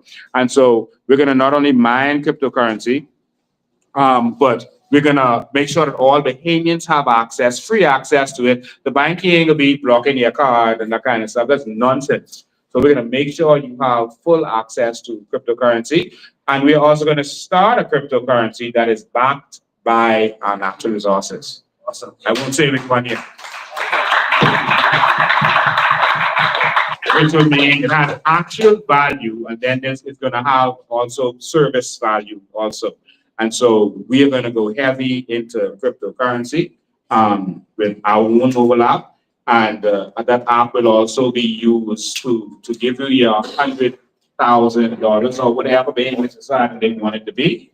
And so because it's going digital, I say it too much, I'm supposed to reveal all this, but because it's going digital, it won't affect your currency. And it's another way we'll. Okay. Second on to finance. Yeah. The most problem right now for most families right now is the fact that we voted for no for gambling, but a lot of persons are now finding themselves to be back on that field of spending. What is COI's standpoint in regards to gambling? Will that continue, or will we decide to put tariffs on that? Or just do away with that completely because of our natural resources? Gambling is already legal. It's always been legal, but the minister determines who can gamble and who can't gamble. All right, the gambling is not illegal. Otherwise, you couldn't do it in the Bahamas. All right, but my real issue is not the spending. That ain't where the money is. My issue is the casinos. How in the world could the casino hotel be the nexus of our economy and we can't own it? That's the first thing. That is ridiculous. But I'll tell you a secret that a lot of you don't know. Only a Bahamian can own a casino. Wow. That's the law. So what the government does is it owns the casino and it leases it out to Atlantis or Bahama or whoever else. Because they do that in secret because they don't want you to know, hold on, the Bahamians can actually own a casino? No. Only Bahamians can own the license, but they're allowed to lease it out. You see? And so that has to change. They always play these little tricks on us because we don't have knowledge. That's why they don't want to teach us nothing in school. They don't want to teach you what your laws. They don't want to teach you what entrepreneurship. They don't want to teach you how things work. Because if you know what entrepreneurship, you're going to look for what I look for. Because I know what entrepreneurship. So I went to look to see who owns the casino. Why I don't see a license in Atlantis?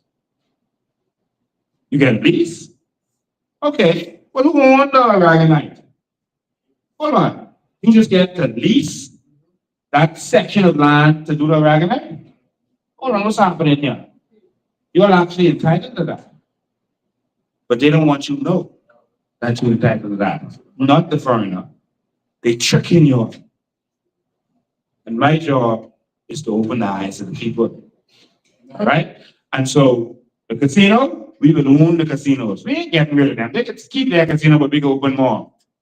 All right? And we can run the casinos. We got certain islands that we have to build up, and we can own them. So if it's going to be legal, Bain should be able to do it. And lastly, there should be no one who could do something in your country that you can't do. That's apartheid. And that apartheid law is sickening that the men of this country have allowed that to last. And so we're going to end that with the pen. We can take that back. All right? So if my foreign friend, I went to the casino with them, and I had to stand there with my hand like this. And I wasn't allowed to talk to them because I might be telling them what to do. I am like a Negro slave, Albert Master, and I must be seen and not heard. In 2026, this would you all allow and you all shouting PLP happening. Well, we could bring that back then, and we got dignity. We could be proud to be Bahamian. The last Bahamian casino was called the Bahamian Club. Well, we could open back the Bahamian Club because that's a statement. The reason Mahatma Gandhi fought was because they made a law that only a foreigner could make salt in India, which was their #1 industry. Mahatma Gandhi said, "What? Lock me up." And he did the march all the way to the sea to make salt. And he said, "Lock me up. Don't give me no break." And he played, they was going to try to let him off when his own coconuts were. He said, no, I plead guilty. I plead guilty. Guilty. Lock me up. And they hit him with 7 years. But you already know that part. He went to jail and he had the hunger strike in jail. So the world could know that nonsense they was doing. Guess what? It's 2026. And us soft, cowardice Bahamians allowing these same rules to happen. Getting tricked by our politicians. That'll change. Next. Yes. Again, since we are under the topic of finance, I know that Dawson made some key points that I just want to. I know you made mention of us backing our currency, the percentage of our natural resources, which is good. In the pursuit of A crypto. yes, yes. Not the sandal.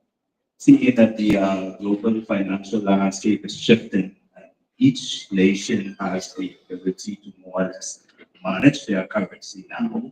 Seeing that we can do that, would that put us in a position whereby it drives down inflation, the cost of living, and also put us on a Drive down or drive up?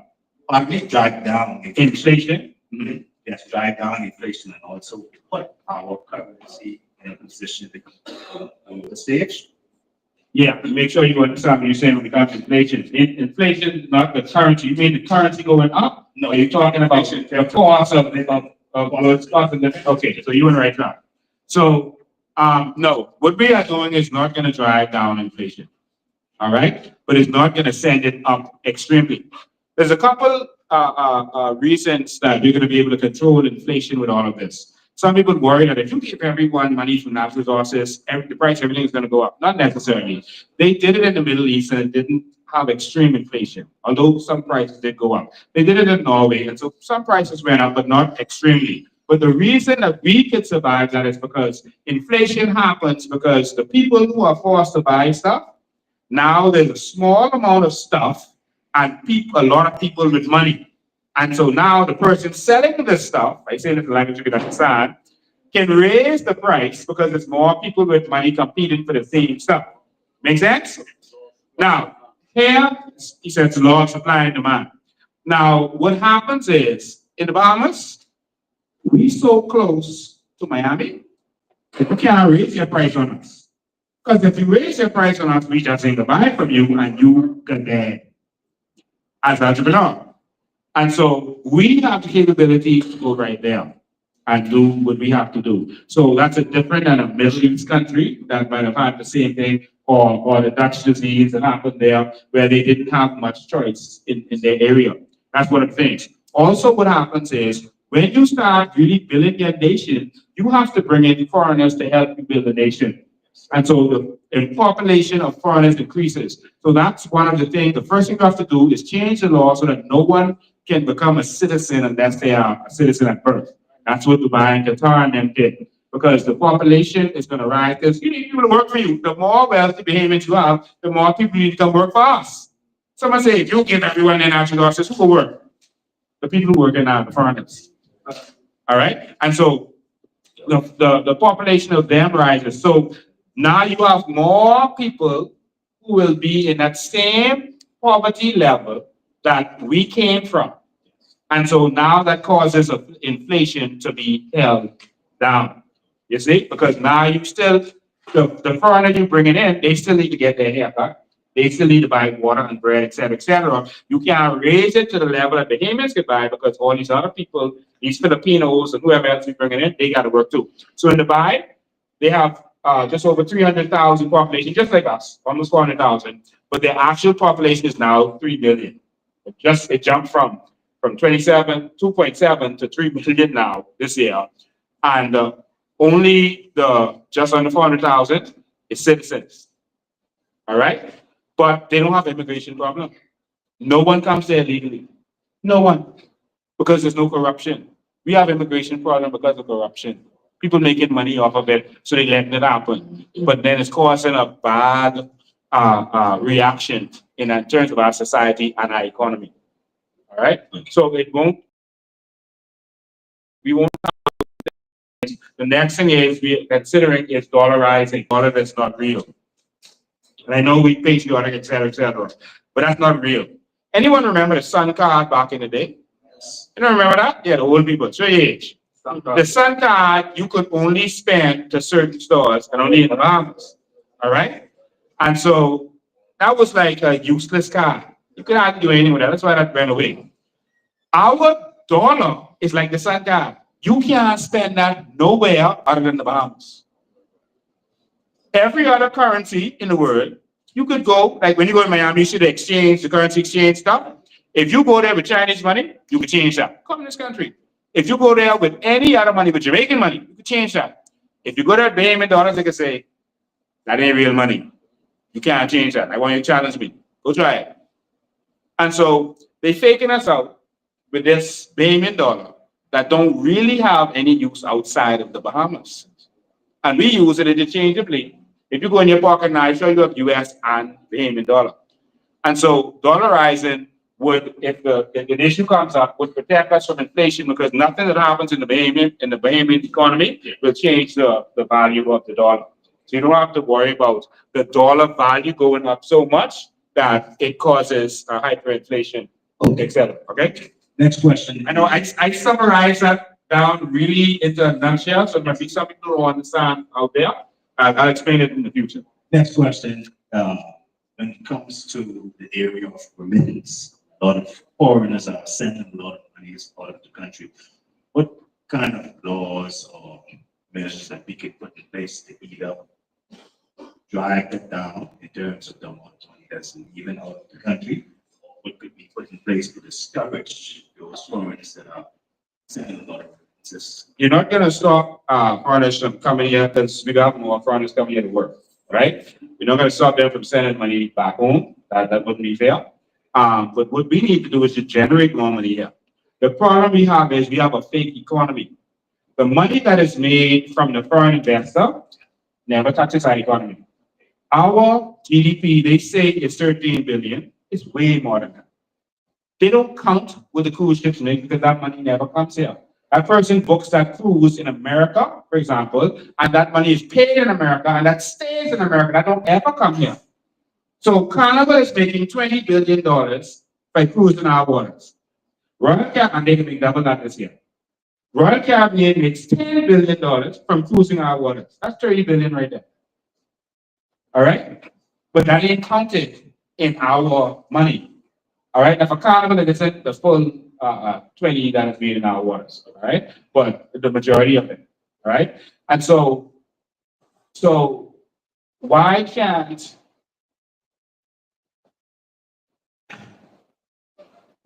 we change our thinking? This is all we have to do now.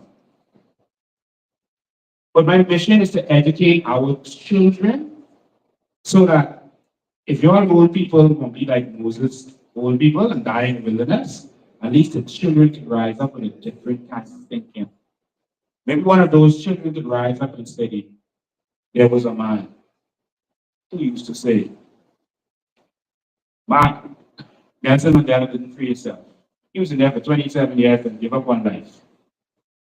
There was the young people who rose up in the 80s and said, boy, there was a man. And he used to say that we could rule this country. We could be empowered. And they went and freed him through economic empowerment. They stopped spending their money with white man. You know the story about how they freed Nelson Mandela? How they got freedom? They just stopped spending their money. They kept their money. They said the army to force them to go out and shop. Literally, it sounds crazy. No, you go downtown and you shop. They said, no, we ain't shopping downtown. No. Big stop. We ain't doing nothing. Then they came in and started stealing their money. They started burying their money. But after some time, they said, you know what? We can free money. We can end this. And we can end apartheid. It's the money. So, sorry about that. I didn't give you a complete answer. I understand. Yeah. Lastly, when it comes to our natural resources, once we have already clarified the position of the natural resources, would there be a plan to more or less put the natural resources in a position whereby anybody globally that wishes to purchase our natural resources without converting into our own, those conversion fees we make, then they purchase the natural resources, just like Hon Iram, petrol or anybody that purchases gas globally will convert it to US dollars. And then If we trade our natural resources, which we're going to go heavy into sand and aragonite, our treasure, natural gas that we do have. If we trade in our Bahamian dollar, our Bahamian dollar may end up being 500 to 1 US dollar. All right. When I said that, I mean 500 US dollars to 1 Bahamian dollar. Yes. Yes. It can be too valuable. You understand? Because we have a small population and it would be too valuable. All right. We are going to trade in US dollar. There's a reason we need to do that. All right. We're going to trade our natural resources in US dollar. That's what it is, secret. Because we ain't figuring on fighting nobody, you know. You got their royal system. We can live in it. We can trade in the US dollar. They want drugs, we trade in US dollar. They want oil to be traded in US dollar, but it kills it down. We can trade our natural resources in US dollar. I repeated that a couple times because they listened. All right. Yeah. It's a bit. I know it's for a reason, right? Of course. You know, I've been talking about this country for a very long time. And this year, you know, I'm speaking out now. I want to know how much is a $2 billion industry? There is no political party in the sun that's taking on that environment. None. None. You know, I'm passionate about this. I want to know what your position is when it comes to the cleanliness of our country. The garbage tins, the rollings, this country is messed up. I'm talking about it really messed up. That's what I mean. I think you said, oh, I said, I come here. I said, I didn't write Perry Christie. He never answered me. I didn't write Brave. He never answered me.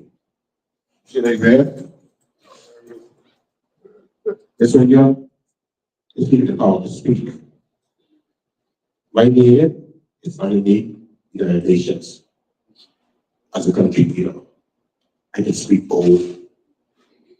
I need to know what the COI is going to do when it comes to this country and what our environment. That's what I did come here for. Perfect. You wrote them and you didn't get an answer. I never got an answer from Patty Christie. I never got an answer from Bray Davis. To me, that's respect as a country leader. Well, I said that to say this. Put the camera on me. Make sure we get this. I said that to say this, that you get your answer instantly. All right? Immediately. And it's actually recorded for all time. All right? And you could come back and look back at this. The Bahamas is the environment. Our economy is our environment. Our natural resources that we want to mine is our environment. We are tourism. Environment is important. The environment is everything for us. And we have a duty to keep this clean because the fish from all around this region come in our waters to spawn, to mate. We have a duty to protect this environment, not just to us, but to the world to protect this. All right? We have a big responsibility. And so we are the environment. So I just want you to know that that's extremely important. And so that is why we're actually really going to go to a zero carbon nation. We can do it. All right? How are we going to be able to do that? Because we can go solar. We can go hydro, etc. We can do these things that is going to stop polluting the air. Now, I've already met with experts driving in my vehicle on the dump out there, smelling all of that, to create a solution for our garbage situation. That waste to energy situation was powerful. It turned out into the LOI scandal and all that kind of stuff. That would have been powerful. But I've already met with the person who can actually get that done, who's doing it now to create more energy than we use in this whole country.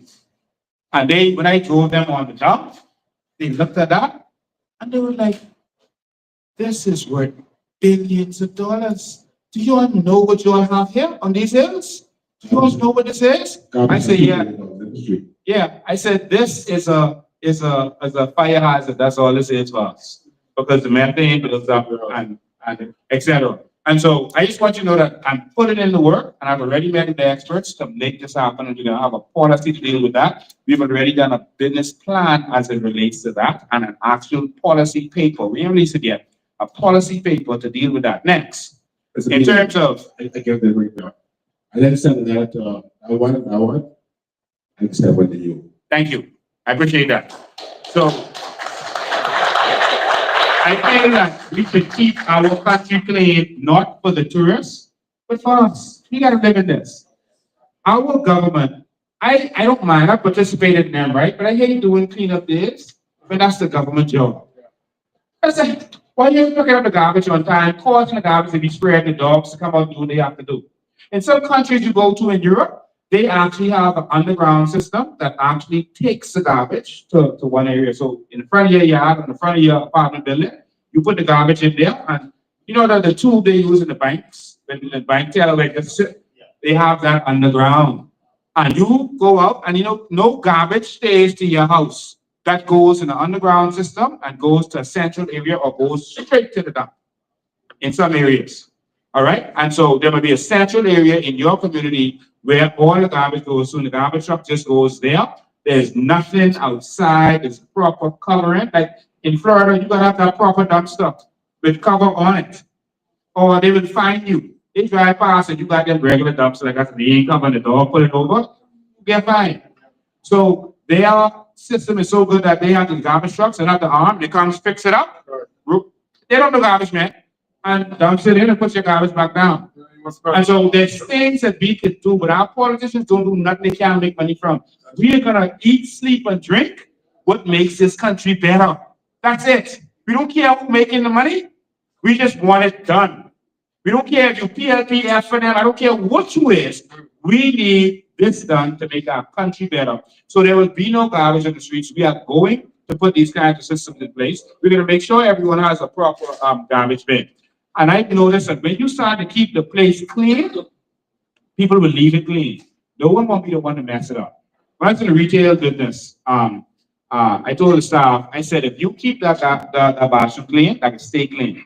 Because no one will be the person to go in that bathroom and think on they won't be the one. They can clean that, so no one blame them for messing that up. That's just psychological. But if they make the thing dirty, well, they can finish dirty enough. They might throw the tissue on the ground because it's already dirty. And that's the problem. If we keep this clean from the break, and if we have serious signs, you go Canada and throw a rock out your car window. If you want. Throw a gum wrapper out your car window and see what happens. But we just need to make sure that the environment is kept properly. So that's something that we better be very serious with. Next question. Yes, good night, everyone. Yeah, so this is the last question I think. Okay, my name is Jeff Sands. It's not really a question. This is because of how our islands are separated by waters. Do you think it's possible, or how possible it is for how possible it is for a coalition of independents to create I would say, an air ambulance for persons in the family island who have no funds and who have to struggle to get to the capital for assistance, for medical assistance. I found out that speaking to a lot of people, this seems to be a challenge. Is it possible to have an air ambulance that can rotate between each island to assist people who don't have the financial means to get back and forth and get medical attention? Do you see that being a possibility? As long as a possibility, that's a must. So we're ready to search helicopters in certain instances. Planes are not as expensive as you think when it's something important, because it must be a priority for us because we're spread out. But we're going to make sure that this is something that happens. Initially, we're going to need the planes and helicopters in some instances to get this done. But we are going to build hospitals in every major island in this country. It can be done. It's very easy to do.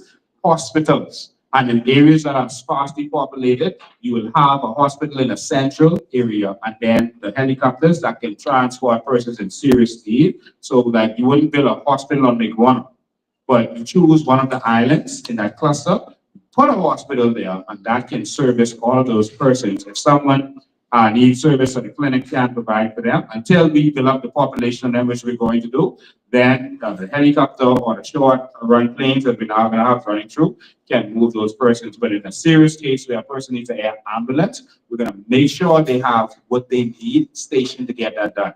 It is shameful that we don't have ambulances on these islands. It's shameful that we don't have hospitals. It is shameful that the PLP and FNM has not built one hospital. And we keep voting for that. And there's some people who will vote for that next election. If they have a new hospital and you vote for them, what you telling them? Well, I want a hospital. If they vote for them, well, you didn't want it. Okay, well, we keep giving you what you want. Because if you vote for me and I ain't do it, then I mean you ain't want it. I have a thought that came to mind. Is it that, I mean, it mustn't be, I know it wouldn't be in the immediate instant, but do you see any of the findings or in by a bridge? And yes, so if you look at our transportation plan, you're going to see we already have plans for this. We've already started a conversation with a company that can do this. We are first not going to link them by bridges first. There's another system that uses a different type of cable, not like a regular cable cars. It's going to cost $9 million a mile, and you're going to be able to connect certain islands. Our first term, our target is going to only be two of them, Nassau and Eleuthera, and Grand Bahama and Abaco. All right? If we connect those economies, then moving forward, people vote for us, then we're going to try to connect all the islands. All the islands are about 10 to 15 miles apart. All right? You can jump islands very easily in the Bahamas. Go and look at those islands and see how close they are. So you connect through each one of the islands going down. Now, in terms of Nassau to Eleuthera, we have certain keys that actually connect Nassau and Eleuthera. And you can jump stations on each one of the keys. When I say stations, I mean the cable going up. They are like a mile, sometimes 2 miles apart, which is easy to do. There are bridges that are longer than that. And now you're gonna have the cable cars, and I displayed this before, but I'm gonna put it out there again. There's cable cars that will move people over that, over the waters, using the keys at central points. And there's also cable cars that can move like 40-foot containers. So you could put your vehicle in that container. So you move on the passenger one, and your car and luggage, etc., go on the other one. They are all electric, so they're going to run off solar. So it's going to be very cheap to do that, and it moves very fast. So it moves like yeah, more than that. Yeah, yeah, yeah. So like 160 kilometers an hour. Yeah. So those ones are going to be connected first. We already have having conversations, and then once that works out, the image like it, we connect the whole Bahamas. So I want to thank you all. One more. Okay, you have one more. One more. You want to do? One. Okay. Listen, man. Listen. 11 o'clock. You all used to just be getting the club. Yeah, getting ready for war. So my question is I actually have, Put the mic team up. I actually have 2 questions, but I think I have them out of it now. Okay, right? In terms of what happens now, I know you say you want to go back to the Republic. Yes, that's right. Yes. Right. Into the Republic. So we'll be eliminating the Privy Council. Right? Yes. All right. So my question will be, what will we bring in as the Privy Council once we eliminate the Privy Council? Because as it is now, because of the Privy Council, a lot of people get fair trials. And without them, I feel like there'll be absolute corruption. Yeah, I said eventually we'll be able to get rid of them. There's going to have to be a change in our judicial system, and the Bahamians and the foreigners have to have trust in our judicial system. Right now, our judicial system is corrupted, and what I mean by that is the Prime Minister determines the judges. And so, if he wants to get a judgment, he said, I need that judgment. And you can see judges connected to politics. Some who have run before, maybe now one was MP before, others who have run before who's connected to political parties. So now you see them, a court case is coming up with a politician or something like that. You can see that there are certain judges, and then you'll see certain stuff happen. So that's why the trust is not there. But once we clean up this system, clean the judicial system, we have some plans to clean up the judicial system and put the proper people in place. Once the trust is there, then you can move the Privy Council. There's some people saying you can be paying for the Caribbean Court of Justice. We pay for that, but we don't use it. All right, even though we're paying for it, because there's still a feeling that, man, these fellas still connected to the fellas in the Caribbean, so we can't really trust them. And so what we need is a situation where we clean up our system, and then once we clean up our system, and everyone can see, hold on, this working good. All the corrupt, politically connected judges are gone.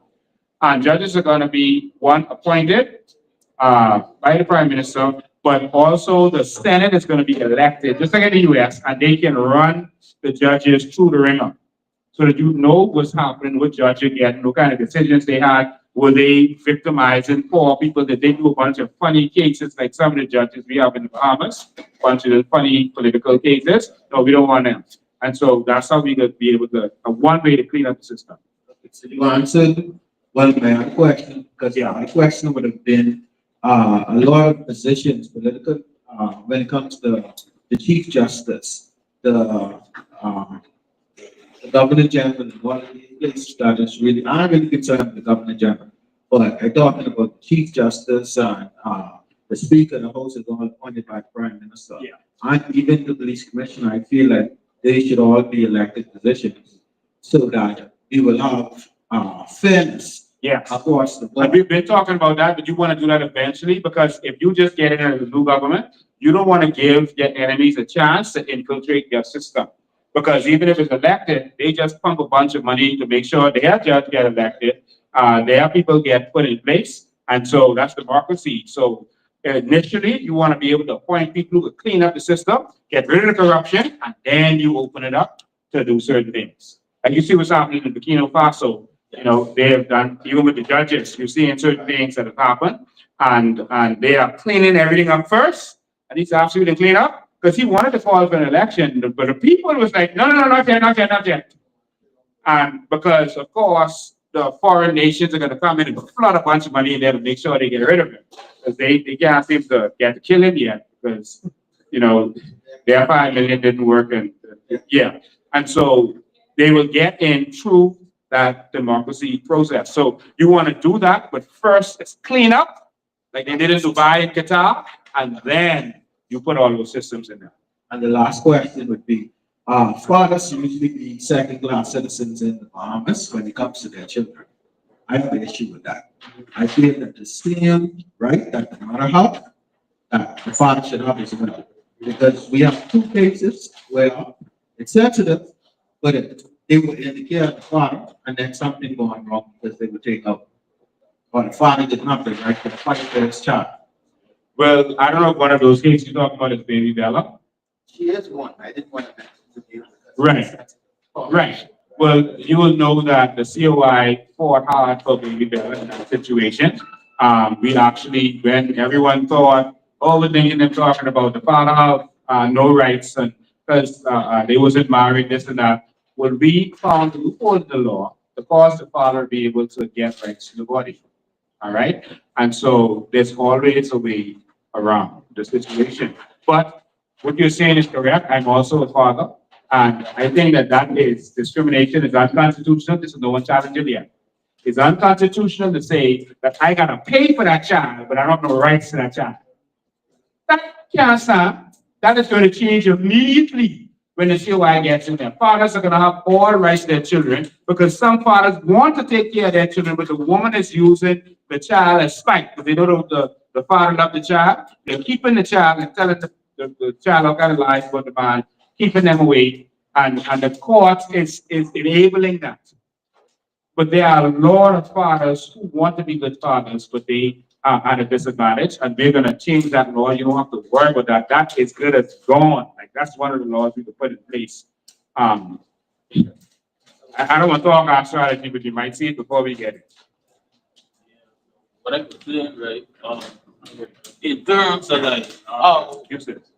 What I was saying, right, in terms of like the homeless people, them, how you tend to facilitate them and like make sure help them pick something bad habits and they get the help they need. And I want to know in terms of how status quo, even though Californians are behaving. Hold on, what is that? What is that? What is that? So the first one is, you're talking about, you don't want drug dealers and stuff to benefit from their natural resources because they may abuse it. And you want to be able to help people who on the street who need help. Yeah, like So that's the thing with that, yeah. Let me answer that one first. So there will be no homeless people in the Bahamas. That is going to end. I mean, Burkina Faso, they building tens of thousands of homes just like that. It can't be done.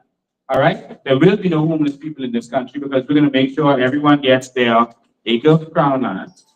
All right? And we make sure that you have what you need to build your house, including grants. I mean, to buy them doing it. They give you the money to build a house if you need it. And so there will be no homeless people now. For those people who are on drugs, etc., they're on the street, you're going to pick them up. You're going to pick them up. We have to help them. All right? They might have made bad decisions. Some of them have mental issues. We treat mental issues. I mean, that's just a disease that can be treated with medicine, etc. And so we have to help those people on the street and get them on their foot. No behavior is going to be left behind. In these countries, we keep talking about no homeless people on the street. Who have been to Dubai? Anybody have been to Dubai? You, Alonso, I know you've been to Dubai. Alonso, stop eating. You've been to Dubai. How much homeless people in Dubai? Not one? No, not one? Not even the foreigners who come into work? They live in good too.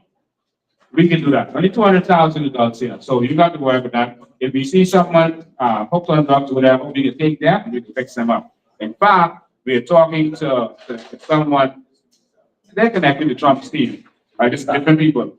They're talking now about doing those kinds of facilities here, where also there are people over there that come over here, all right, and do that. So we're having conversations all over the place with 30 minutes. And so a plan was just put out, and the first place that they want is identified on one of our islands. I can't expose myself, to be able to start that process, maybe even before election.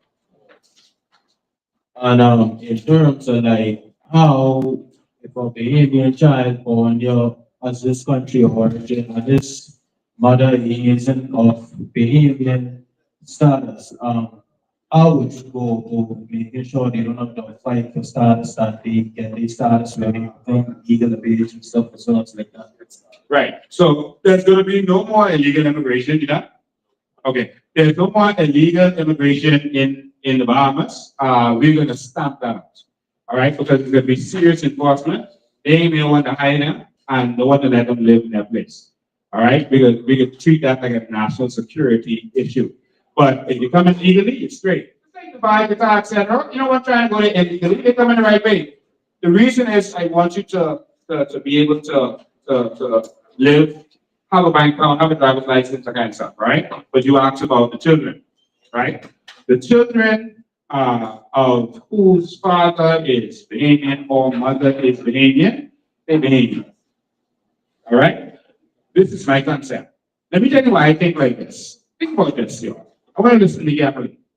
When you think about royalty, which I think Bahamians are, when you think about royalty, they would have in a European nation, the princess or queen marry someone, a Dutch or someone from another European nation. So Queen of England might marry someone from Spain. So when they come to Spain, sorry, to England, get married and have a child, how you can say that child can't be king or can't be a citizen of England? They get it from their parent. So I believe that if you have a parent who is a Bahamian, that you should be allowed to be a Bahamian. That's why I feel our blood should be so good and so strong that we can pass that on. All right, that's what I feel. Now, there was protectionism in our laws before when you could not, there was no DNA at one point. So you couldn't just come saying you was a daddy and we can't really prove that. Right? There's no DNA testing. And we can let our neighbors come and flood us using that strategy. I will meet a Bahamian woman, you know, get her to fall in love and whatever, right? But now that we have DNA testing, et cetera, we can get around those things. All right, so as long as you have a Bahamian parent, you're good. But if you come here, let's move it forward now. If you come here illegally, there is no path to citizenship. Not in this Bahamas. You can't start off wrong and end up right. All right, so if you come here illegally, there will be no path. But also, if you're not entitled to citizenship at birth, you can't become a citizen anyway. Living here for a certain period of time, you will be able to become a resident. All right, if you live there and you contribute to society, thank you. But you'll be able to vote and take over our country or run in our elections and take over our country. All right, we'll get no elected position. Guess what? That's the law in Haiti. Why need a lawyer? You can't run for election in Haiti if you are not an organic Haitian. That's in their constitution. It's a nation of origin. And own land and you live in Haiti. Why question on thought that people in Haiti, he didn't go on back there and run. They said, no. You don't qualify. And that's Asian. So we're going to protect this nation. All right, and my last question I is, get you out. in terms of like, ensuring that our birth rights don't get settled, are you there to facilitate that it's say solely inclusive of Bahamians? That's easy. If you are Bahamian at birth, then you are a Bahamian. But there will be no more naturalization. You can't be a people Bahamian no more. I mean, moving forward, you cannot come and ask us for papers to be a citizen, to vote. All right? And we're gonna change the law so that only organic behavior can run in elections. So we're gonna protect our nation by putting these things in place. All right, we don't hate nobody else. All right, but we gotta protect this. How is that xenophobic when that's their law? Would we be xenophobic for doing the same thing their law say? How that's xenophobic? Oh, we hating them. No, we protecting this for us. So that means we wouldn't be taking no type bribe from Adam. She come with the sell of baby passport for no one. Any of our members of parliament take a bribe to go to jail. I need to lock them up. I need the first one lock up and second MP. All right? Our sovereignty is a national security matter. All right? We're not selling it. That's treason. And we're going to treat that like treason to sell our country. All right? We're going to make sure of that. And guess what? I can be the Minister of National, I can be the Minister of Immigration. So you're going to work with that. They can't bribe me. That one over. Go close. Thank you, man. Good questions. I appreciate that. Yes, This is the last one. yes. Could you speak a little further on the same line as it relates to sovereign wealth fund and the ability to receive initially, how does that work when it comes to persons? I know there's a law that speaks about 1970 we became independent. Speak a little further with that. Okay, so I just something 93, 73 in the end. You're talking about who is the Bahamian? Yes, and who would be eligible to receive from natural resources. Right, there's certain things we're going to put to the people, but what we are proposing right now is that Bahamians get the benefit and natural resources. Bahamians. All right? No one else. I don't want to expand on that, but Bahamians will benefit from our natural resources. Understand? So, Bahamians. So as long as you are Bahamian, you will benefit. Now, the door closes when we get in because you don't want actualization. You understand? Yeah. And some investigation is going to happen too. But I don't want to rile people up and give them a reason to vote. Understand? Yeah. All right. So thank you all so much. I dead hungry. The food smells dead good. But gentlemen, we go into war now, and we need you up. And so make sure if you're not a part of the men's group, make sure that when they just put you in the men's group, don't leave without getting your t-shirts, or your hats or your whatever else, and you'll be able to buy them from the private headquarters starting tomorrow. All right, you get it now. You'll get first dibs. Change is here. Change is here. Change is here. All right. Before we proceed to close and enjoy the very delicious food that was prepared, we're going to call on the elder deans, close it out with a word of prayer. Right. Thank you. What a powerful message for all of our Adam male men.